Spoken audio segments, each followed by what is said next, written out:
रिश्ते को बचाने की बहुत कोशिश कर रही हूँ, लेकिन मुझसे चल नहीं पा रहा। वो मेरी बहुत ज़्यादा इंसल्ट करते हैं। इतनी अब्यूज़िव लैंग्वेज यूज़ करते हैं कि डंगर औरत, खोती औरत, कमीनी औरत, मतलब इस तरह के ये अल्फ़ाज़ वो मेरे लिए इस्तेमाल करते हैं। भौंक रही हो, ये कर रही हो, शक्ल अच्छी ना हो तो बंदा बात अच्छी कर लेता है। और एक और बात जो 15 साल से मैं सुनती आ रही हूँ कि मेरी एस्थेटिक सेंस जो है उसकी तस्कीन नहीं हुई शादी करके। मुझे बीवी खूबसूरत नहीं मिली।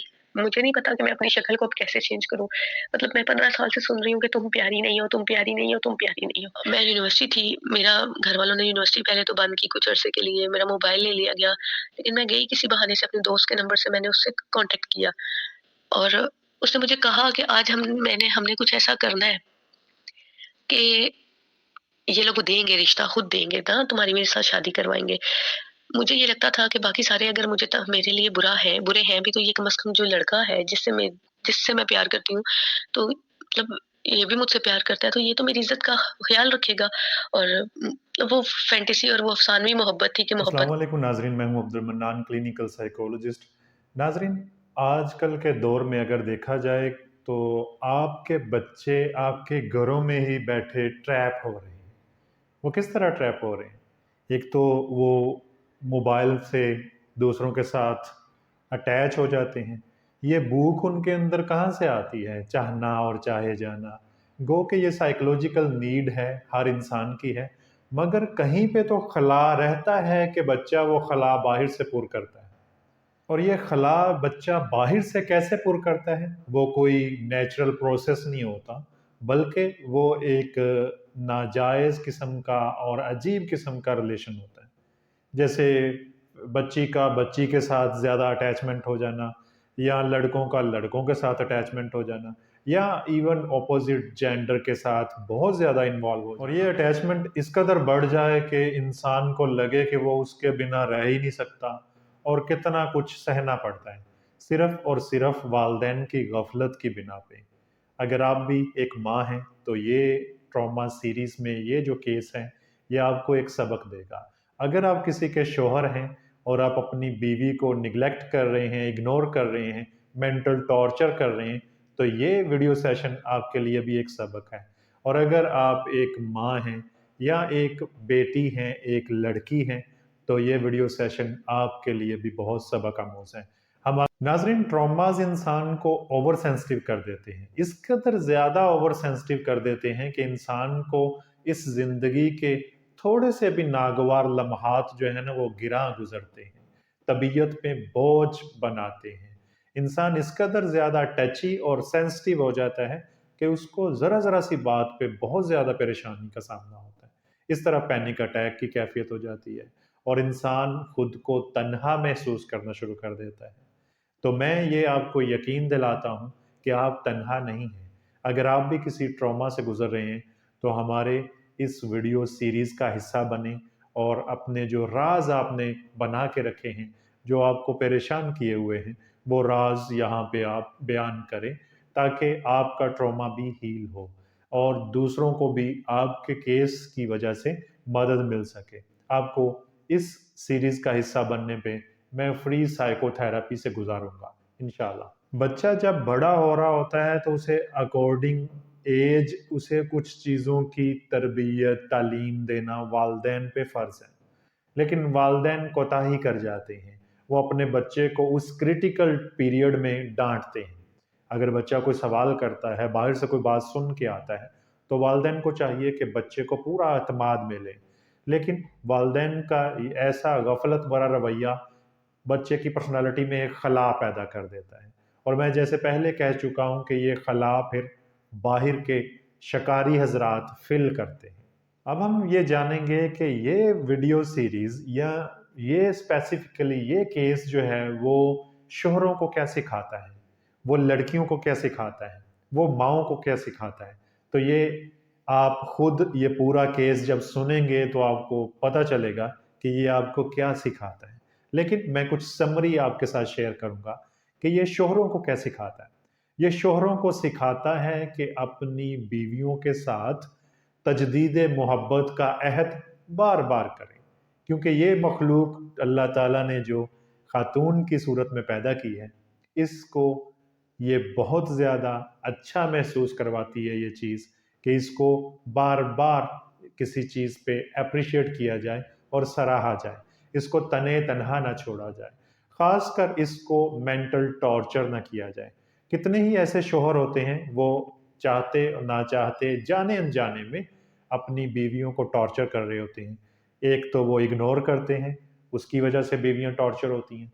दूसरा वो बीवियों पे हाथ उठाते हैं और मैं कहूँगा कि किसी खातून पे हाथ उठाना किसी कीमत पर भी जस्टिफाएबल नहीं है।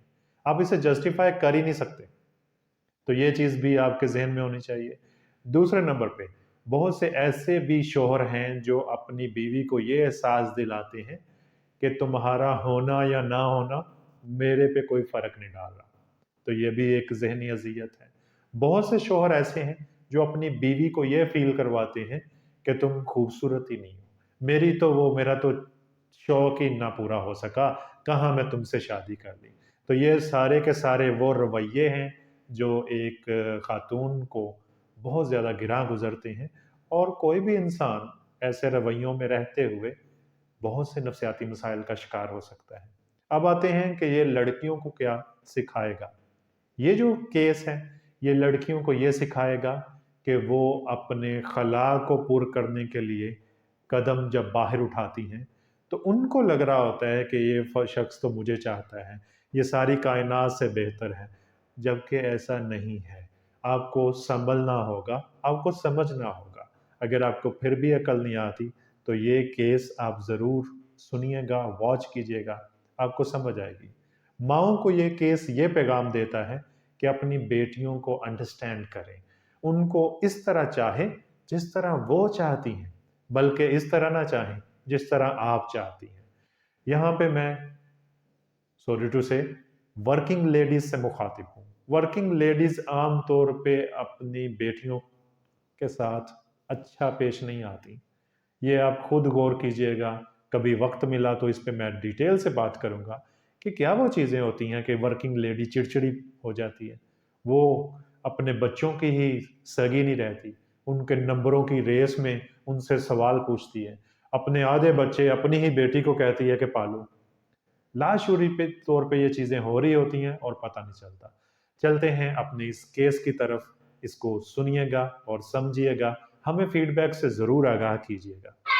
जी, अस्सलाम वालेकुम सर, मैं आपको अलाउ करती हूँ कि आप ये मेरी वीडियो जो है अपने यूट्यूब पे डालें, ताकि जो लड़कियाँ और अपने रिश्तेदारों के हाथों में ट्रैप हो जाती हैं, उनको भी कुछ मेरी स्टोरी से मिले और वो खुद को जो बची हैं ख़ासकर, वो बच सकें इन लोगों से। जी, ठीक है सर, मैं आपको शेयर करती हूँ अपनी बातें सारी, तो आप फिर मुझे बेशक यूट्यूब पे ही गाइड कर दीजिएगा।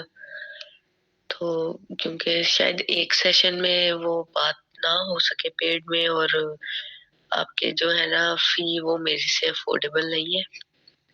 तो आप इसी तरह मुझे यूट्यूब पे ही गाइड कर दें तो शायद मेरी ज़िंदगी में आसानियाँ आ जाएँ, क्योंकि मेरा कॉन्फिडेंस लेवल और मतलब मुझे लगता है मेरी मेंटल हेल्थ बिल्कुल तबाह हो चुकी है। मैं बस अब एस्केप ढूँढती हूँ या मुझे लगता है मैंने कोलैप्स कर जाना है। मैं स्टार्ट से स्टार्ट करती हूँ। हम 2 बहनें थीं और अम्मी-अब्बू दोनों जॉब करते थे। तो काफ़ी छोटी एज में मुझे मतलब ऐसे धुंधला-धुंधला याद है कि मैं अक्सर ऐसे होता था कि अम्मी ऑफ़िस हैं तो छोटी बहन को मैं देख रही होती थी, उसका काम कर रही होती थी। तो ख़ैर वो चीज़ तो शायद इतनी नहीं करती थी, उस वक़्त पिंच नहीं करती थी, लेकिन जैसे-जैसे मैं बड़ी होती गई, तो मुझे जो सबसे ज़्यादा चीज़ पिंच करती थी, वो ये थी कि जब हम घर आते थे तो मतलब मुझे खुद लॉक खोलना पड़ता था। तो वो मेरे लिए ना बहुत एक अज़ियतनाक चीज़ होती थी। बहन छोटी थी तो उसको शायद फ़ील नहीं होता था, लेकिन मुझे बड़ा फ़ील होता था कि मेरी फ्रेंड्स की तो मदर्स घर पे होती हैं, वो जाते हैं बच्चे घर में, उनकी अम्मियाँ घर पे होती हैं, लेकिन मेरी माँ घर नहीं होती। तो लेकिन ये चीज़ मैं कह नहीं सकती थी क्योंकि मेरी मदर जॉब करती थी और वो जो जनरेशन थी उनकी शायद उसमें ये था कि औलाद को खिलाओ सोने का निवाला और देखो शेर की निगाह से। तो मेरी मदर भी ना बहुत बहुत जो है ना वो स्ट्रिक्ट मदर थी मेरे लिए। मुझे अच्छी तरह याद है कि मुझ पे बहुत सख्ती थी। मेरी मदर की मेरे साथ दोस्ती नहीं थी। मतलब मैं उनसे घर आके कभी शेयर नहीं कर सकती थी। अ, कुछ चीज़ें ऐसी होती हैं जब बच्चियाँ बड़ी हो रही होती हैं तो दोस्तों से, स्कूल से काफ़ी कुछ बच्चों को सुनने को मिलता है। तो मैं वो चीज़ें मतलब अगर कोई ऐसी बात अगर कभी मदर से की भी थी, तो उन्होंने फट मुझे कहना कि तुम्हारी दोस्तें कौन है? मैं छुड़वाती हूँ, मैं जाती हूँ स्कूल, किस किस्म की दोस्तें हैं तुम्हारी? तो मतलब 1-2 दफ़ा अगर शेयर करना भी कुछ चाहे तो उनका ऐसा रिस्पॉन्स देख के मैं स्टेप बैक कर जाती थी। और मतलब मेरी बहन भी छोटी थी और मेरे पास कोई भी नहीं था, कोई फ्रेंड नहीं थी इस तरह घर में, मतलब उस तरह से सपोर्ट नहीं थी, इमोशनली सपोर्ट नहीं था मेरे पास। तो मुझे अपनी फ्रेंड्स अच्छी लगने लगी, मतलब मैं अपनी फैमिली से ज़्यादा अपनी फ्रेंड्स का करती थी और मैं बहुत रिएक्ट करती थी अगर कोई मेरी फ्रेंड्स को कुछ कह देता था। तो जैसे-जैसे टाइम गुज़रता गया, अम्मी जो-जो मैं बड़ी हो रही थी, अम्मी की सख्ती भी बड़ी हो ज़्यादा हो रही थी। मुझे किसी फ्रेंड के घर जाने की परमिशन नहीं थी। स्कूल का कोई फंक्शन ऐसा नहीं, इवन मेरी फेयरवेल पार्टी भी ऐसी नहीं कि मैंने अकेले एन्जॉय किया हो फ्रेंड्स के साथ। हम मतलब वो छोटी बहन थी और उसने ज़िद करनी और मेरे पेरेंट्स ने भेज देना उसको साथ कि ये भी जाएगी, अगर ये नहीं जाएगी तो तुम भी नहीं जाओगी। तो नो डाउट कि वो मुझसे प्यार बहुत करते थे। मैं लेट हुई थी, 5 साल बाद शादी की हुई थी और काफ़ी मन्नतों मुरादों के बाद हुई थी, लेकिन वो शायद अपने तरीके से प्यार करते थे, लेकिन वो मुझे मतलब वो चीज़ मुझे अच्छी नहीं लगती थी। मतलब उनके लिए वो शायद छोटी-सी बात थी कि बहन को हर जगह साथ भेज देना। तो मैं भी यही समझती रही कि चलें ठीक है, शायद बहनें हम मतलब लेके जाना चाहिए हर जगह, लेकिन उसकी वज़ह से मुझे एम्बैरेसमेंट भी होती थी। जैसे 9th-10th की फेयरवेल पार्टी में मतलब अलाउ नहीं होता घर से किसी को लाना और मेरी बहन मेरे साथ है तो मुझे टीचर्स की बातें भी सुननी पड़ती थी और वो सब कुछ देखना पड़ता था। फिर जब मैं 9th क्लास में आई, तो मुझे उस वक़्त मैं ना बड़ी हो रही थी, एक एडोलेसेंस की एज थी, तो अम्मी की सख्ती की वज़ह से मुझे मैंने बाहर जो है ना मोहब्बतें और वो अफेक्शन, वो अटेंशन, वो चीज़ें ढूँढना शुरू कर दी थी। और तब मैं वो डाइजेस्ट वग़ैरह जो थे ना नॉवेल्स पढ़ती थी और मुझे वो ना जो फैंटेसी लाइफ़ होती है वो बहुत अच्छी लगती थी और मेरा बिलीव था कि जो रिलेशनशिप्स होते हैं, जो रिश्ते होते हैं वो बहुत खूबसूरत होते हैं। और मतलब मुझे रिश्तेदार बहुत अच्छे लगते थे, अपने चचा, अपनी फूफो लोग, अपने मामू लोग, मुझे सबसे बहुत प्यार था। मुझे था कि ये रिश्ते तो खूबसूरत होते हैं दुनिया के, ज़िंदगी की खूबसूरती इसी से है। तो ये लोग तो धोखा नहीं दे सकते, लेकिन शायद वो ससुराल था अम्मी का और उन्होंने जो कुछ किया हुआ था, वो टिपिकली एक था उनका ना अ सास-बहू का और नंद-भाभी, तो मुझे बड़ा बुरा लगता था। मैं कहती थी अम्मी शायद हमें ददियाल से दूर रखना चाहती हैं। ख़ैर उन लोगों की तरफ से मुझे अटेंशन भी बहुत ज़्यादा मिलती थी, जो मुझे मैं घर ढूँढना चाहती थी, घर में चाहती थी वो मुझे वहाँ मिलती थी, कि वो उसी तरह मुझे प्यार कर रहे हैं, मुझसे मज़ाक कर रही होती थी फूफो लोग, मेरा ख़्याल करती थी।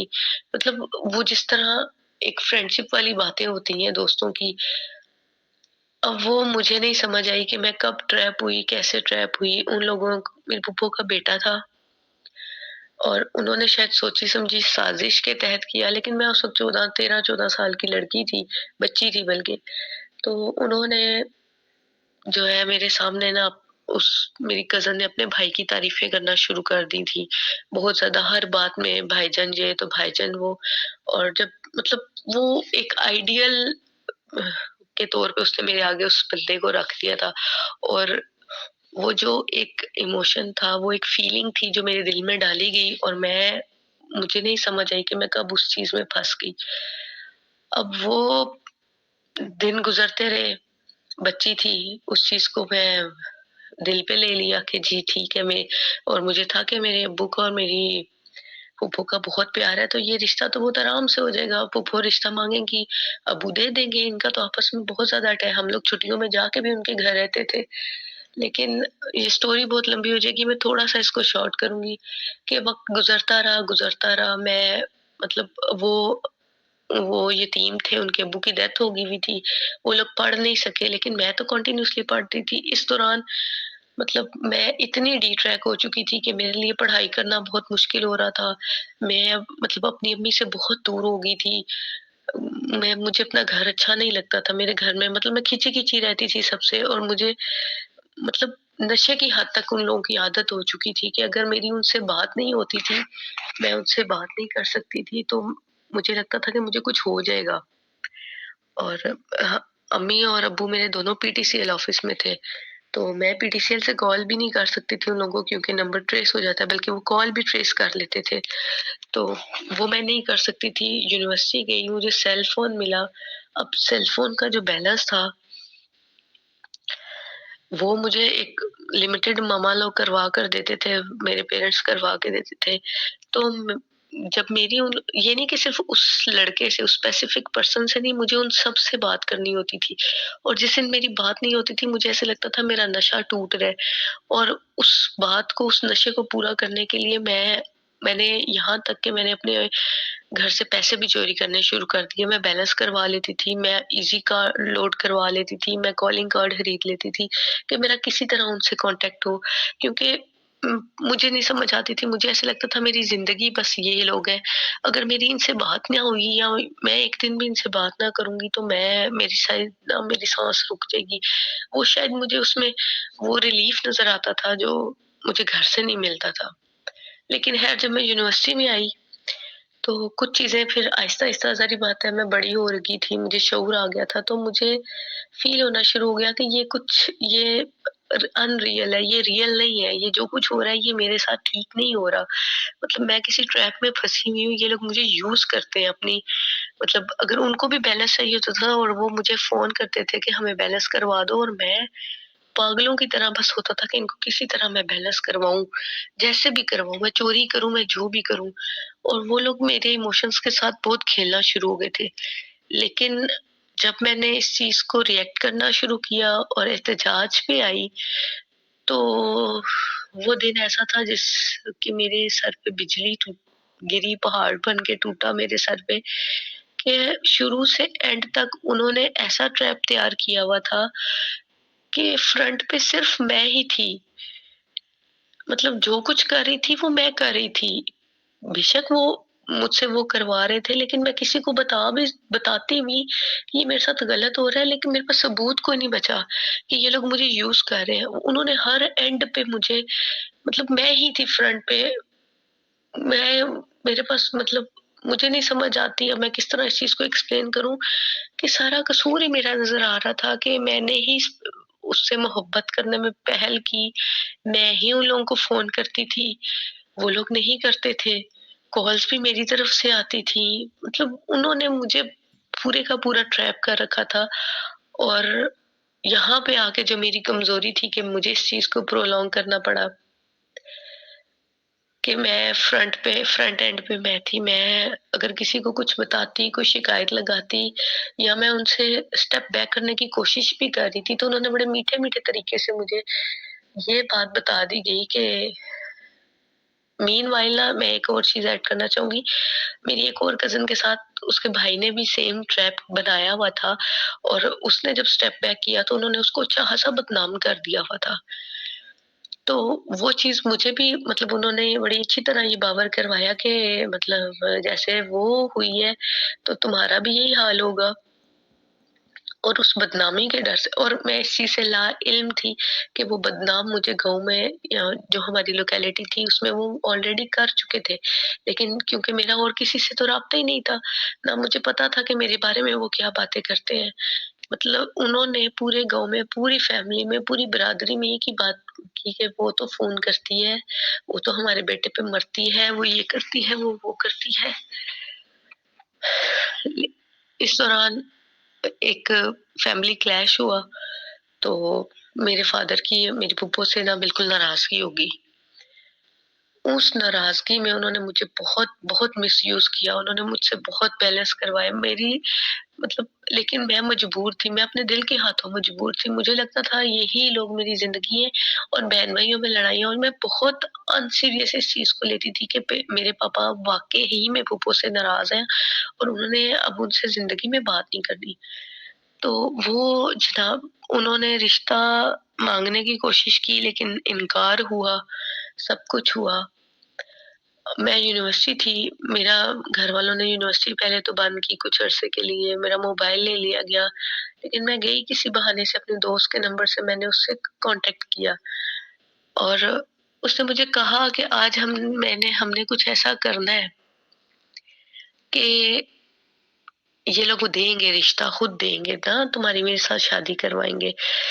मुझे ये लगता था कि बाकी सारे अगर मुझे मेरे लिए बुरे हैं भी तो ये कम से कम जो लड़का है जिससे मैं प्यार करती हूँ, तो मतलब ये भी मुझसे प्यार करता है, तो ये तो मेरी इज़्ज़त का ख़्याल रखेगा और वो फैंटेसी और वो अफ़सानवी मोहब्बत थी कि मोहब्बत में जी प्यार था और वो सब कुछ था। तो लेकिन उन्होंने क्या किया, उन्होंने खुद ही अपनी टाँग पे फायर मारा उन लोगों ने और जो एफआईआर मेरे पापा पे और मेरे एक चाचू जो पापा के साथ थे, उन पे करवा दी कि इन लोगों ने किया है और मतलब वो मसला और ख़राब हो गया। अब उन्होंने गाँव में कहा जी उसको उसकी बेटी को पता था हमने ये एफआईआर करवानी है, जबकि मुझे ऐसा कुछ नहीं पता था कि क्या होना है, क्या नहीं होना। मैं बहुत अज़ियत में थी ज़हनी, मैं बीमार हो गई, मैं कुछ अजीब से उन दिनों मेरे हालात चल रहे थे। लेकिन मैं स्टेप बैक करने को तैयार नहीं थी। मुझे कत्ल की धमकी तक मेरे चाचू ने दे दी थी कि मैं तुम्हें जान से मार दूँगा कि अब अगर तुमने वहाँ शादी का नाम लिया। मैं एक ही ज़िद करती थी नहीं, जो भी है, जैसे भी है, मैं आप मुझे शादी कर दें, मैं उनसे दोबारा आपसे कभी राब्ता ही नहीं रखूँगी। आप बस मुझे एक दफ़ा उधर जाने दें, मुझे मेरी शादी कर दें। इस दौरान वो लोग मुझे प्रोवोक करते थे कि मैं घर से आ जाऊँ, मैं घर से भाग आऊँ। वो मुझे स्टॉप्स भी बताते थे, फलानी जगह आ जाओ, फलानी जगह आ जाओ, लेकिन मेरी कोई ऐसी इंटेंशंस नहीं थी। उसी दौरान मेरे जो चाचू पापा के साथ थे मेरे, उन्होंने अपने साले का अपनी सास को भेजा, अपने साले के लिए रिश्ता भेजा कि यहाँ पे रिश्ता करवा लें। अब ये बातें मेरे इल्म में नहीं थी। मुझे वो लोग कहते थे तुम्हारा उधर से रिश्ता आएगा और होगा, तो हमने होने नहीं देना। वो उनकी एक ज़िद बन गई थी, लेकिन मैं इस चीज़ से बिल्कुल लाइल्म थी। मेरे साथ मेरी बहन भी शेयरिंग नहीं करती थी, वो भी अम्मी लोगों के साथ थी। मतलब मुझे लगता था बस शॉर्ट बात ये है कि वो मुझे लगता था मेरी ज़िंदगी बस उन लोगों से है, ये लोग मेरे कुछ नहीं लगते। लेकिन मैंने कभी घर से भागने की कोशिश भी नहीं की, सोचा भी नहीं। तो मेरे पास जो जो रिश्ता आया था जिस लड़के का, कोई कॉन्टैक्ट नंबर नहीं था, कोई मेरी उससे कभी बात नहीं हुई थी। वो बिरादरी का था, उधर गाँव में ही रहते थे वो लोग। तो जिस लड़के का मैं आपको बता रही हूँ, जिस लड़के से मुझे प्यार था, उसी ने मुझे कहा कि तुम उस बंदे को फ़ोन करो, उस जैसा बंदा हमारे गाँव में नहीं है, तो वो खुद ही स्टेप बैक कर जाएगा। और मुझे नंबर भी उसी ने दिया। उसने मुझसे फ़ोन भी करवाया, सब कुछ करवाया। मैं उस दिन जब घर आई हूँ, मेरी बात चल रही थी, घरवालों ने बात पक्की की हुई थी अपने तौर पे, सिर्फ़ मेरी हाँ का उनको इंतज़ार था। तो मेरे घर पहुँचने से पहले उन लोगों ने गाँव में ये बात कर दी कि उसने तो हसनैन नाम है जिसका रिश्ता आया हुआ था, उसको फ़ोन कर दिया है, तो उसने कहा कि खबरदार तुमने मुझसे शादी के लिए हाँ की, अगर शादी हो भी गई तो मैं तुम्हारी नहीं होऊँगी, मैं उससे प्यार करती हूँ। सर ये वो पॉइंट था कि मुझे लगा मैं आसमान से ज़मीन पे आ गिरी हूँ क्योंकि ये बात सिर्फ़ उस लड़के को पता थी और मुझे पता थी। ये उस वक़्त वो अकेला था जब मेरी उससे बात हो रही थी। उस दिन मुझे लगा कि मैं तो कहीं भी नहीं हूँ, मेरा तो वजूद ही एक गैर ज़रूरी सा वजूद है कि जिस शख्स से मैं इतना प्यार करती हूँ, मैं अपनी जान से ज़्यादा उस इंसान से प्यार करती थी। मेरी मैं उसके एक एक मैसेज को तरसती थी और वो जब मैसेज कर देता था, मैं पूरा-पूरा हफ़्ता उसके मैसेज पे उसके उन अल्फ़ाज़ के साथ वो जी भी मैं एक कैफ़ियत में रहती थी, उसकी आवाज़ सुनने को तरसती थी। बस और मैं अब बयान नहीं कर सकती कि मैं उसे कितना प्यार करती थी, लेकिन उस दिन मुझे लगा कि मैं 7वें आसमान से ज़मीन पे आ गिरी हूँ कि जिस शख़्स से मैं इतना प्यार करती थी, वो भी सबकी तरह निकला। ये बात तो सिर्फ़ उसको पता थी और उसने मेरी से ये बात सारे गाँव में बता दी और उसने मुझे मतलब मेरा राज़ नहीं रखा। तब मैंने अपने आप को ना हालात के उस पे छोड़ दिया, हालात पे कि जो अल्लाह करेगा वो हो जाएगा। मैं बस बहुत ज़्यादा डिसहार्ट हो गई थी। मीनवाइल जो है ना, अल्लाह ने बस ये किया कि मेरा रिश्ता वहाँ हो गया, चाचू के साले के साथ हो गया। उस इंसान की इज़्ज़त इसलिए करती थी कि उसको वो जब उसके घर वालों ने पूछा कि तुम्हें फ़ोन आया? तो उसने कहा मुझे ऐसा कोई फ़ोन नहीं आया। हालाँकि मैं उसको फ़ोन कर चुकी थी। ख़ैर मैंने छोड़ दिया ये सब। मैंने खुद को ना वो एक चैप्टर मेरी ज़िंदगी का मैंने अपना ख़त्म कर दिया। शादी हो गई मेरी। शादी के बाद वेरी नेक्स्ट डे मेरी ज़िंदगी का एक नया चैप्टर स्टार्ट हो गया। उसी लड़के से शादी होगी। ख़ैर उस मामले पे तो उन लोगों ने कुछ नहीं किया क्योंकि वो उन सबको पता था कि क्या हुआ है और क्या नहीं हुआ। मुझे उसके लिए कोई ज़्यादा समझ लें कि तगोदो नहीं करनी पड़ी। मेरे शौहर को पता था कि इन लोगों ने क्या किया है और कैसे ट्रैप किया है। उनको सारी सच्चाई पता थी, इसीलिए मैंने हाँ भी कर दी थी शादी के लिए कि कोई अननोन बंदा होगा तो उसको ये लोग जाके नए सिरे से बताएँगे और मेरे लिए मुश्किलात खड़ी हो जाएँगी। मेरी ख़ैर शादी हो गई। वेरी नेक्स्ट डे जब शादी के सेकंड डे अब मेरे फादर के और मेरे उस चाचू के जिन्होंने रिश्ता करवाया था उनके आपस में कुछ जायदाद वगैरह के क्लैशेस स्टार्ट हो गए। वलीमे वाले दिन मेरे चाचू ने आके मुझ पे मतलब उन्होंने अब्बू के बदले मुझसे लेने इनडायरेक्टली शुरू कर दी। उन्होंने भी लालच के तहत मेरा रिश्ता करवाया था कि मैं अपने साले के साथ करवाऊँगा और भाई जो है वो मेरे कंट्रोल में आ जाएगा। जिस दिन मेरी बारात थी, उससे 1 दिन पहले वो फ़ोन करके पैसे माँग रहे थे मेरे ससुर के लिए कि जी इनको इन्होंने शादी कर तो मेरे फादर ने कहा मैं तो बेटी की शादी कर रहा हूँ, तो मुझसे माँग रहे हो बजाए मेरी हेल्प करने के। मतलब उन्होंने भी अपनी ही एक गेम कार्ड खेला मेरे ज़रिए कि इनका कौन-सा बेटा है मेरे भाई का, तो जो कुछ होगा वो मेरा होगा और ये आके इसकी शादी हम करेंगे तो ये हमारे बिल्कुल समझ लें नौकरानी बन के रहेगी मेरी और मेरे बच्चों की याशी हो जाएगी। जब हम चाहेंगे ये हम अपने अम्मी-अब्बू से पैसे लेके आया करेगी और ये हुआ भी। एक तो वेरी नेक्स्ट डे उन्होंने मैं वलीमा था, उन्होंने मेरे साथ मुझे आके डाँटा और मेरा शौहर चुप करके खड़ा रहा। जो उन्होंने मुझे दूसरे मामला पे जो मेरा माज़ी था, उस पे तो कुछ नहीं कहा ऐसा, लेकिन मैं अपने हस्बैंड की तरफ देखती रही कि यार ये तो मेरा शौहर है, इसको स्टैंड लेना चाहिए कि मतलब अब मैं इसकी बीवी हूँ। यहाँ भी मेरे लिए किसी ने स्टैंड नहीं लिया, मेरे लिए कोई किसी ने कुछ नहीं किया। ख़ैर वो बात आएगी ये होगी। मैंने खुद को हालात के धारे पे छोड़ दिया हुआ था। आहिस्ता-आहिस्ता मुझे कुछ अरसा लगा खुद उस चीज़ को भुलाने के लिए। मैंने इस चीज़ को एडमिट कर लिया कि अल्लाह ने वो ही दिया है जो मेरे लिए हक़ में बेहतर था। शायद वो चीज़ मेरे लिए बेहतर नहीं थी, तो अल्लाह ने वो मुझे नहीं दी। तो ये इंसान जो अल्लाह ने मेरी ज़िंदगी में लाया है, ये हो सकता है मेरे लिए बहुत बेहतरी हो इसमें। ख़ैर मैंने उस चीज़ को दिलो-जान से कबूल कर लिया। मैंने कभी अपने माज़ी को पलट के सोचा नहीं या माज़ी में गई नहीं। मैंने अपने शौहर से दिल लगाया और मैं आज तक दिलो-जान से उसके साथ लॉयल हूँ। लेकिन शादी के बाद जो हालात हुए, जो टिपिकल ससुराल वाले हालात होते हैं, मेरे साथ वो कुछ हुआ। मेरे हस्बैंड की फाइनेंशियली जो कंडीशन है, वो भी बहुत मतलब वो ज़ीरो थी। मेरे हस्बैंड कोई ट्यूशन्स करते थे, होम ट्यूशन्स करते थे। तो उस वक़्त तो शादी से पहले कर रहे थे, शादी के बाद वो जब छुट्टियाँ उन्होंने की शादी के लिए तो होम ट्यूशन्स खत्म हो गई, प्रॉपर जॉब कोई नहीं थी। ज़ीरो से मैंने अपने हस्बैंड के साथ स्टार्ट किया। मेरे हस्बैंड तब मेरे साथ उनका बिहेवियर अच्छा था। गो के वो मेरे सामने अपने घरवालों के साथ नहीं मेरे लिए स्टैंड लेते थे, लेकिन मुझे सपोर्ट कर देते थे। मुझे पता होता था कि चलें ये मेरे साथ इनका एटीट्यूड ठीक है। बाकी घरवाले मेरी शादी उनसे थोड़ी हुई है, वो जो मर्ज़ी कहते रहें। मैंने अपने ससुराल का सारा जो प्रेशर है वो मैंने अब्ज़ॉर्ब किया है, मैंने सब कुछ किया है। मैंने इवन के मेरे घर में शादी से पहले कोई खाने-पीने की कमी नहीं थी। हम वेल सेटल्ड लोग थे। मेरे मम्मा-पापा दोनों जॉब करते थे, हम 2 ही बहनें थी। हमें सब कुछ खुला खाने को मिलता था, सब कुछ होता था। लेकिन जब मैं इधर आई मेरे हस्बैंड की फाइनेंशियली हालत खराब थी, तो मैंने रोटी पे भी कॉम्प्रोमाइज़ किया है। मैंने हर तरह का कॉम्प्रोमाइज़ किया है। वक़्त गुज़रता गया, अल्लाह ने मुझे बेटा दिया तो मेरे हस्बैंड का रवैया मेरे साथ कुछ अजीब-सा हो गया, तो मुझे पता चला कि जी कुछ दिनों बाद के उनकी मदर ने उनको कहा था कि बेटा हो गया है तो इसके साथ आप ज़रा सीधे मुँह बात ना करना, ये ना हो कि इनका दिमाग आसमान पे चला जाए। वो फर्स्ट टाइम था कि मेरे हस्बैंड का वो रवैया ऐसे अजीब-सा हुआ। फिर वक़्तन-फ़वक़्तन वो ना करते रहते थे अपने घर वालों की वजह से। मतलब मुझे हो जाती थी, लेकिन वो उस तरह से नहीं होती थी।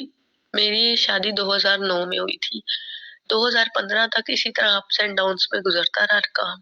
2015 में 2015 तक सर मैंने अपने हस्बैंड के साथ, मैं उधर वो एक कॉलेज में थे, कैडेट कॉलेज में जॉब मिली। जब मैं वहाँ गई उनके साथ साल डेढ़ बाद वो उनको वहाँ पे घर मिला, वो मुझे साथ लेकर गए। 16,000 सिर्फ सैलरी थी, जिसमें मैं उनके साथ हंसी खुशी गुजारा कर लेती थी। 20 तारीख को हमारे घर आटा खत्म हो जाता था, तब तक अल्लाह पाक ने एक बेटी भी दे दी थी। तो बच्चे फीडर पीते थे, दूध पीते थे, मैं बाजरे की रोटियां भी खा के मैंने गुजारा किया। मैंने कभी शिकायत ही नहीं की अपने हस्बैंड के साथ। अगर मेरे घर में कोई सीजन का फ्रूट नहीं आया तो मैंने कभी मांगा भी नहीं, मैंने कभी जताया भी नहीं। अगर कोई मेहमान आ गया है तो मेरे बच्चों को ये पता होता था कि अगर घर में चिकन बन रहा है तो वो कोई मेहमान आ रहा है तो चिकन बन रहा है। मैंने कभी खुद से अपने लिए चिकन भी नहीं हम बना सकते थे, क्योंकि उन्होंने अपने घर भी खर्चा देना होता था, सब कुछ करना होता था। 2015 एक ऐसा साल आया सर मेरी ज़िंदगी में, मेरे हस्बैंड की गवर्नमेंट जॉब हो गई और हमें दोबारा यहाँ पर गुजरात वापस शिफ्ट होना पड़ा, जो हमारा था बाई गाँव। वो भी एक क्लैश हुआ कि मैं नहीं रहना चाहती। मेरे हस्बैंड ने तब मेरे साथ, मुझे लगा कि बहुत बड़ा एक धोखा किया कि उनको जब जॉब ऑफर आई थी, लेटर कॉल आई थी, तो उसमें उनको बताया गया कि उनकी जो अपॉइंटमेंट है वो बहुत गुजरात के दूसरे कॉर्नर पे हुई है। वो हमारे गाँव से बहुत दूर है, वहाँ पे डेली आना-जाना बहुत मुश्किल है। तो और यही प्लान था कि हमने वहीं पर घर लेना है रेंट पे और हम वहीं रहेंगे। तो मैं खुश थी कि ठीक है चलें, गवर्नमेंट जॉब होगी, इससे बड़ी क्या बात होगी। तो मैं उधर ही थी, पिंडी वो मेरी रावलपिंडी था मेरा पेरेंट्स का घर।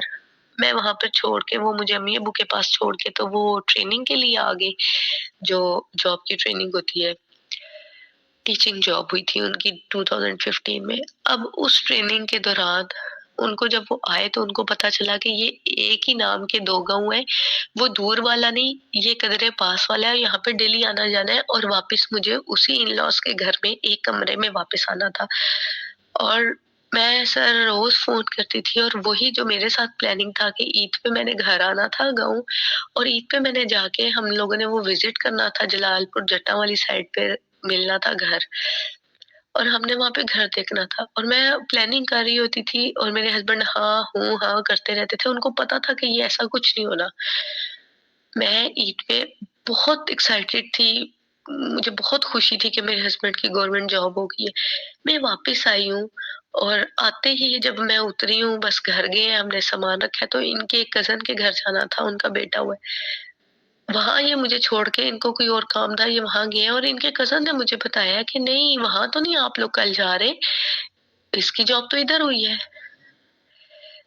सर आप यकीन करें, मुझे एक दफ़ा ना लगा कि मेरे पैरों के नीचे से ज़मीन निकल गई है।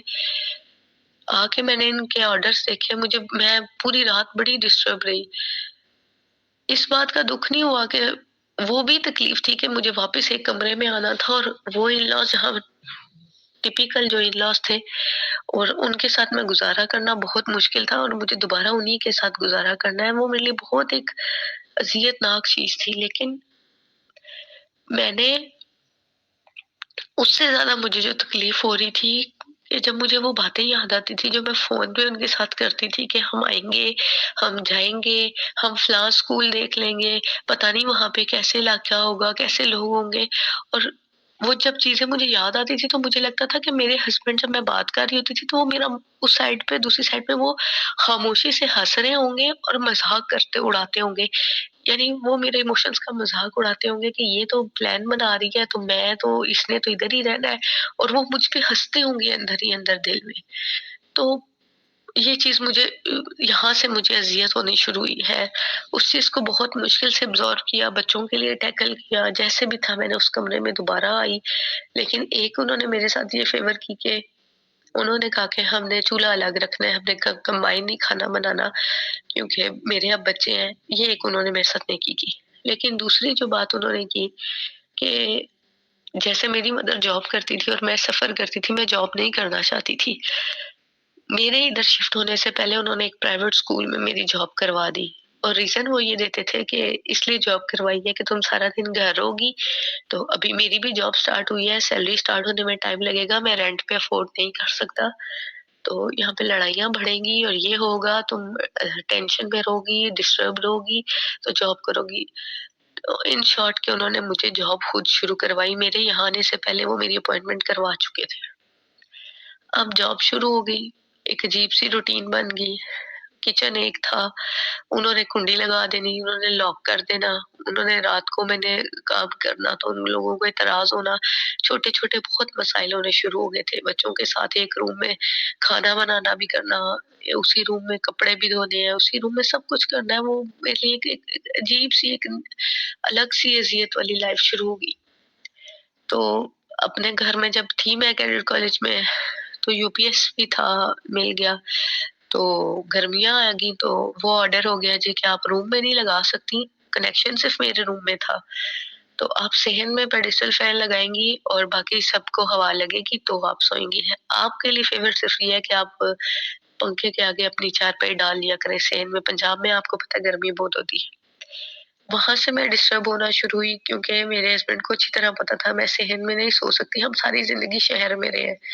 मैं सारी रात जाके टाइम गुज़ारा है उन दिनों और जॉब पे भी जाना, नींद डिस्टर्ब होनी शुरू हो गई। सुबह 4 बजे तक मैंने जागना कि जब दिन की रोशनी या हल्की-हल्की अज़ानें शुरू हो गई हैं, तो उठ के रूम में जाऊँगी तो सोऊँगी, वहाँ से मैं डिस्टर्ब होना शुरू हुई। कुछ अरसा बाद मैं बैठी हुई थी कमरे में, मैं टीवी देख रही थी। मेरे और पिछले कोई 1 हफ्ते से एक रूटीन ऐसी बनी हुई थी कि रात के 10 साढ़े 10 हो जाते थे। मैं अपने ससुर से जाके ड्राइंग रूम में पूछती थी कि मेरे हस्बैंड इधर हैं? तो वो कहते थे नहीं मुझे तो लगा कमरे में है। तो ना घरवालों में से किसी को पता होता था और ना ही मुझे पता होता था मेरे हस्बैंड किधर है। उस दिन अचानक वो सेल चार्जिंग पे लगा के चले गए हुए थे। मैंने कॉल उनकी आ रही थी बार-बार, मैं खुद भी प्रोफ़ेशनल थी, तो मुझे पता था कि ठीक है वो ना एक फीमेल टीचर की कॉल आ रही थी कि ठीक है कलीग है, कोई काम होगा, बार-बार कर रही होगी कोई काम। तो लेकिन वो कंटीन्यूअसली कॉल्स करी जा रही थी। तो मैंने उसको मैसेज करने के लिए जब उसका वो मैसेज वाला खोला, मैसेज पैड खोला, तो मैसेज तो मैंने उसको कर दिया कि वो घर पे नहीं है, अगर आपको कोई इमरजेंसी है, तो आप मुझे मैसेज दे दें, मैं उन्हें दे दूँगी मैसेज। लेकिन सर वो एकदम से उसने कॉल करनी भी छोड़ दी और उसने कोई रिप्लाई भी नहीं दिया, तो मुझे ऐसा लगा जैसे किसी के दिल में चोर होता है, तो वो पकड़े जाने के डर से क्योंकि अगर तो वो जस्ट कलीग होती और उसने कोई बात करनी होती, तो वो मैसेज दे देती। तो वो मैसेज जैसे सेंड करके मेरी ऊपर मैसेज पे नज़र पड़ी, जो उसकी तरफ से आया हुआ था कि आज वॉक करने का इरादा नहीं है। तो सर आप यकीन करें मेरे जो हालत हुई वो मैं बयान नहीं कर सकती कि ये क्या हो रहा है मेरे साथ। खैर वो ट्रेस किया, ट्रैक किया, वो भी एक टाइम स्पैन गुज़रा। वो मैंने फिर एक दफ़ा उनके सेल में उसकी और अब उस कलीग के साथ उनकी सेल्फी भी देख ली, लेकिन वो मानते नहीं हैं कि मेरा उसके साथ कोई है। मतलब लेकिन उनकी मैसेजिंग ऐसी होती है जो अभी तक है, मैं बर्दाश्त करती हूँ, डिस्टर्ब भी हो जाती हूँ, लेकिन वो होती है। वो लेकिन मानते नहीं है कि मेरा कोई अफ़ेयर है। लेकिन जो उनकी जो कुछ स्टेप्स ऐसे हैं कि वो मैं उनको अफ़ेयर से कम मान भी नहीं सकती कि एक लड़के के साथ अकेले आप एक पार्क में बेंच पे बैठ के अगर सेल्फी बना रहे हैं, तो वो सिर्फ़ अगर तो गैदरिंग में हो तो की बात है, अगर आप दोनों अकेले हैं तो फिर वो अफ़ेयर नहीं तो वो क्या है? लेकिन ख़ैर वो एक बात आगे आ गई है, मैं पीछे दोबारा जाती हूँ। वो टाइम गुज़रता रहा और इसके साथ-साथ मेरे हस्बैंड का ग्रेजुअली मेरे साथ रवैया चेंज होना शुरू हो गया। वो मतलब रिएक्ट करते थे। पहले मुझे उन्होंने डाँट देते थे लेकिन इस तरह नहीं करते थे, वो मुझसे प्यार भी बहुत करते थे। ऐसा हुआ कि हम फिर उनकी बहन की शादी हो गई। उसके बाद उन्होंने कहा कि नहीं अब मैं स्टेबल हूँ तो यहाँ पे एक रूम हमारे लिए इनफ नहीं है, हम रेंट पे शिफ्ट हो जाते हैं। अब वो रेंटल घर में जब हम गए हैं, तो यूपीएस मेरा था। तो हम सर्दियों में शिफ्ट हुए तो उस वक़्त वो उन्होंने मुझे बड़े आराम से कहा कि अच्छा अभी तो मौसम नहीं है ना, ख़ैर है। तो मैं भी चुप कर गई कि चलिए अभी शिफ्टिंग हो रही है, फटाफट उधर से शादी हुई है तो करा लेंगे। मुझे नहीं पता था इसके पीछे उनकी क्या नीयत है। अ, क्योंकि यूपीएस लगा ही मेरी बेटी के लिए था, वो वो गर्मी बर्दाश्त नहीं कर सकती, उसको डॉक्टर्स ने मना कर दिया था, उसकी वजह से लगवाया था। जैसे ही मौसम चेंज होना शुरू हुआ और मैंने यूपीएस की डिमांड की, तो वो हमारे घर में ना एक अजीब-सी टेंशन बननी शुरू हो गई। तो मैंने कहा वो तो मेरा अपना था, मैंने खुद पे करके तो मैंने किया था, तो आप क्यों नहीं कर रहे इस तरह से? खैर वो ऐसा हुआ कि जब मैंने उन्हें कहा कि आज वापसी पे यूपीएस लेकर आइएगा, उन्होंने प्लास्टिक की कुर्सी उठाई और उन्होंने मुझे मारना शुरू कर दिया। बर्दाश्त कर गई, रो पीट लिया, अम्मी-अब्बू को नहीं बताया। ये दूसरी बार उन्होंने मारा था, मैं फर्स्ट टाइम वाला स्किप कर गई हूँ, वो भी अभी आपसे शेयर करती हूँ। फिर खैर वो बात आएगी ही होगी, मैं बहुत डिस्टर्ब हुई, मैंने यहाँ तक उन्हें कहा कि मुझे प्लीज़ किसी साइकोलॉजिस्ट के पास ले जाएँ। जब वो मेरे सामने आते थे ना, तो मुझे ऐसे अजीब-सी मेरी हालत हो जाती थी, तो उन्होंने मुझे नहीं लेके गए। उन्होंने इस चीज़ का हल ये निकाला कि कुछ अरसा मैं तुम्हारे सामने नहीं आता, तो तुम खुद को कवर करो। लेकिन वो मैं रिकवर नहीं हुई। कुछ अरसे बाद ऐसे हुआ, मेरी सास की आदत है सर के वो समझती हैं आज तक कि जो चीज़ वो ला के देती हैं ना अपने बेटों को, वो बिल्कुल परफेक्ट होती है, उनकी बीवियाँ जो भी लाएँगी वो गलत होगी। तो मैं खुद से कुछ भी नहीं लाती, मैं अपने हस्बैंड को साथ लेके जाती हूँ। अगर वो शॉपिंग के लिए जाते हैं, तो मैं सिर्फ़ कलर उनके लिए खुद पसंद करती हूँ, स्टफ़ मुझे नहीं आइडिया, हमारे घर तो लड़के थे ही नहीं। ऐसा हुआ कि मैं ईद के कपड़े लेकर आई मेरे हस्बैंड के, तो गर्मियों का सीज़न था और मेरा ख़्याल है गर्मियों में पूरी मार्केट में गर्मियों वाले कपड़े होते हैं। तो मेरे हस्बैंड अच्छे-भले वो सूट पहन रहे थे और उन्होंने क्या किया मुझे कहते हैं, "ये आज के बाद नहीं मैंने पहनना, अम्मी कह रही थी ये गरम है, तो इसमें तो गर्मी लगती है।" तो मैंने उन्हें सिर्फ़ आगे से इतना ही बोला पंजाबी में कि अच्छा उन्हां नूं कहना आया जे कि तुहानू नवें लै देण। तो इस बात पे मेरे हस्बैंड को इतना गुस्सा आया कि तुमने मेरी अम्मी का नाम क्यों लिया? उन्होंने मुझे इस कदर मारा सर के मेरे बच्चे भी चीख-चीख के मुझे नीचे वालों ने आके बचाया था। मार-मार के उन्होंने मेरा हशर कर दिया।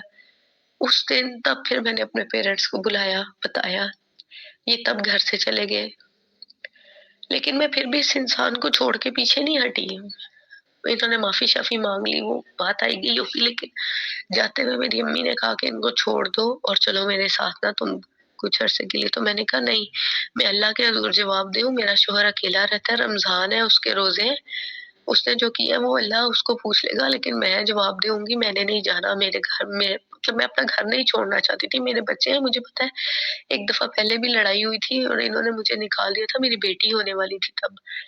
और तब 8 माह तक इनके अब्बू ने रोक दिया था कि तुमने नहीं जाना। फिर ये उलमा कराम के पास गए, उनसे इन्होंने फ़तवा लिया कि मैं नाफ़रमान तो नहीं होगा, तो इनको उलमा साहब ने आगे से इतनी इंसल्ट की थी कि आपकी बीवी के पास एक बेटा है और दूसरी आपकी बीवी दूसरे बच्चे के साथ प्रेग्नेंट है और आपने उसको इस हाल में छोड़ा हुआ है, इसमें कहीं भी बाप की फ़र्माबरदारी ना नाफ़रमानी का ताल्लुक नहीं है, आप ज़ुल्म कर रहे हैं क्योंकि आप अपनी औलाद के और अपनी बीवी के कफ़ील हैं। तब भी 8 महीने तक ये मुझे इन्होंने पूछा नहीं कि मैं किस हालत में हूँ, क्या है। तो मैं दोबारा अपना घर खराब नहीं करना चाह रही थी। मुझे पता था मैंने स्टेप आउट किया, तो यहाँ पे जगह लेने वाले बहुत हैं। ख़ैर सर वहाँ से मैं मतलब बहुत डिस्टर्ब हुई। बहुत अरसा मैंने खुद को कंट्रोल करके, अल्लाह के आगे रो के, दुआएँ करके अपने लिए कि मैं मतलब या अल्लाह बस किसी तरह मुझे इस चीज़ से बाहर निकाल दे। लेकिन आहिस्ता-आहिस्ता वक़्त गुज़रता गया, भूली नहीं मैं कुछ वो अज़ियत वो सब, लेकिन बस चल रहा था काम, चलता जा रहा था, चलता जा रहा था। 3 साल पहले सर मेरे सिस्टर की छोटी की शादी हुई।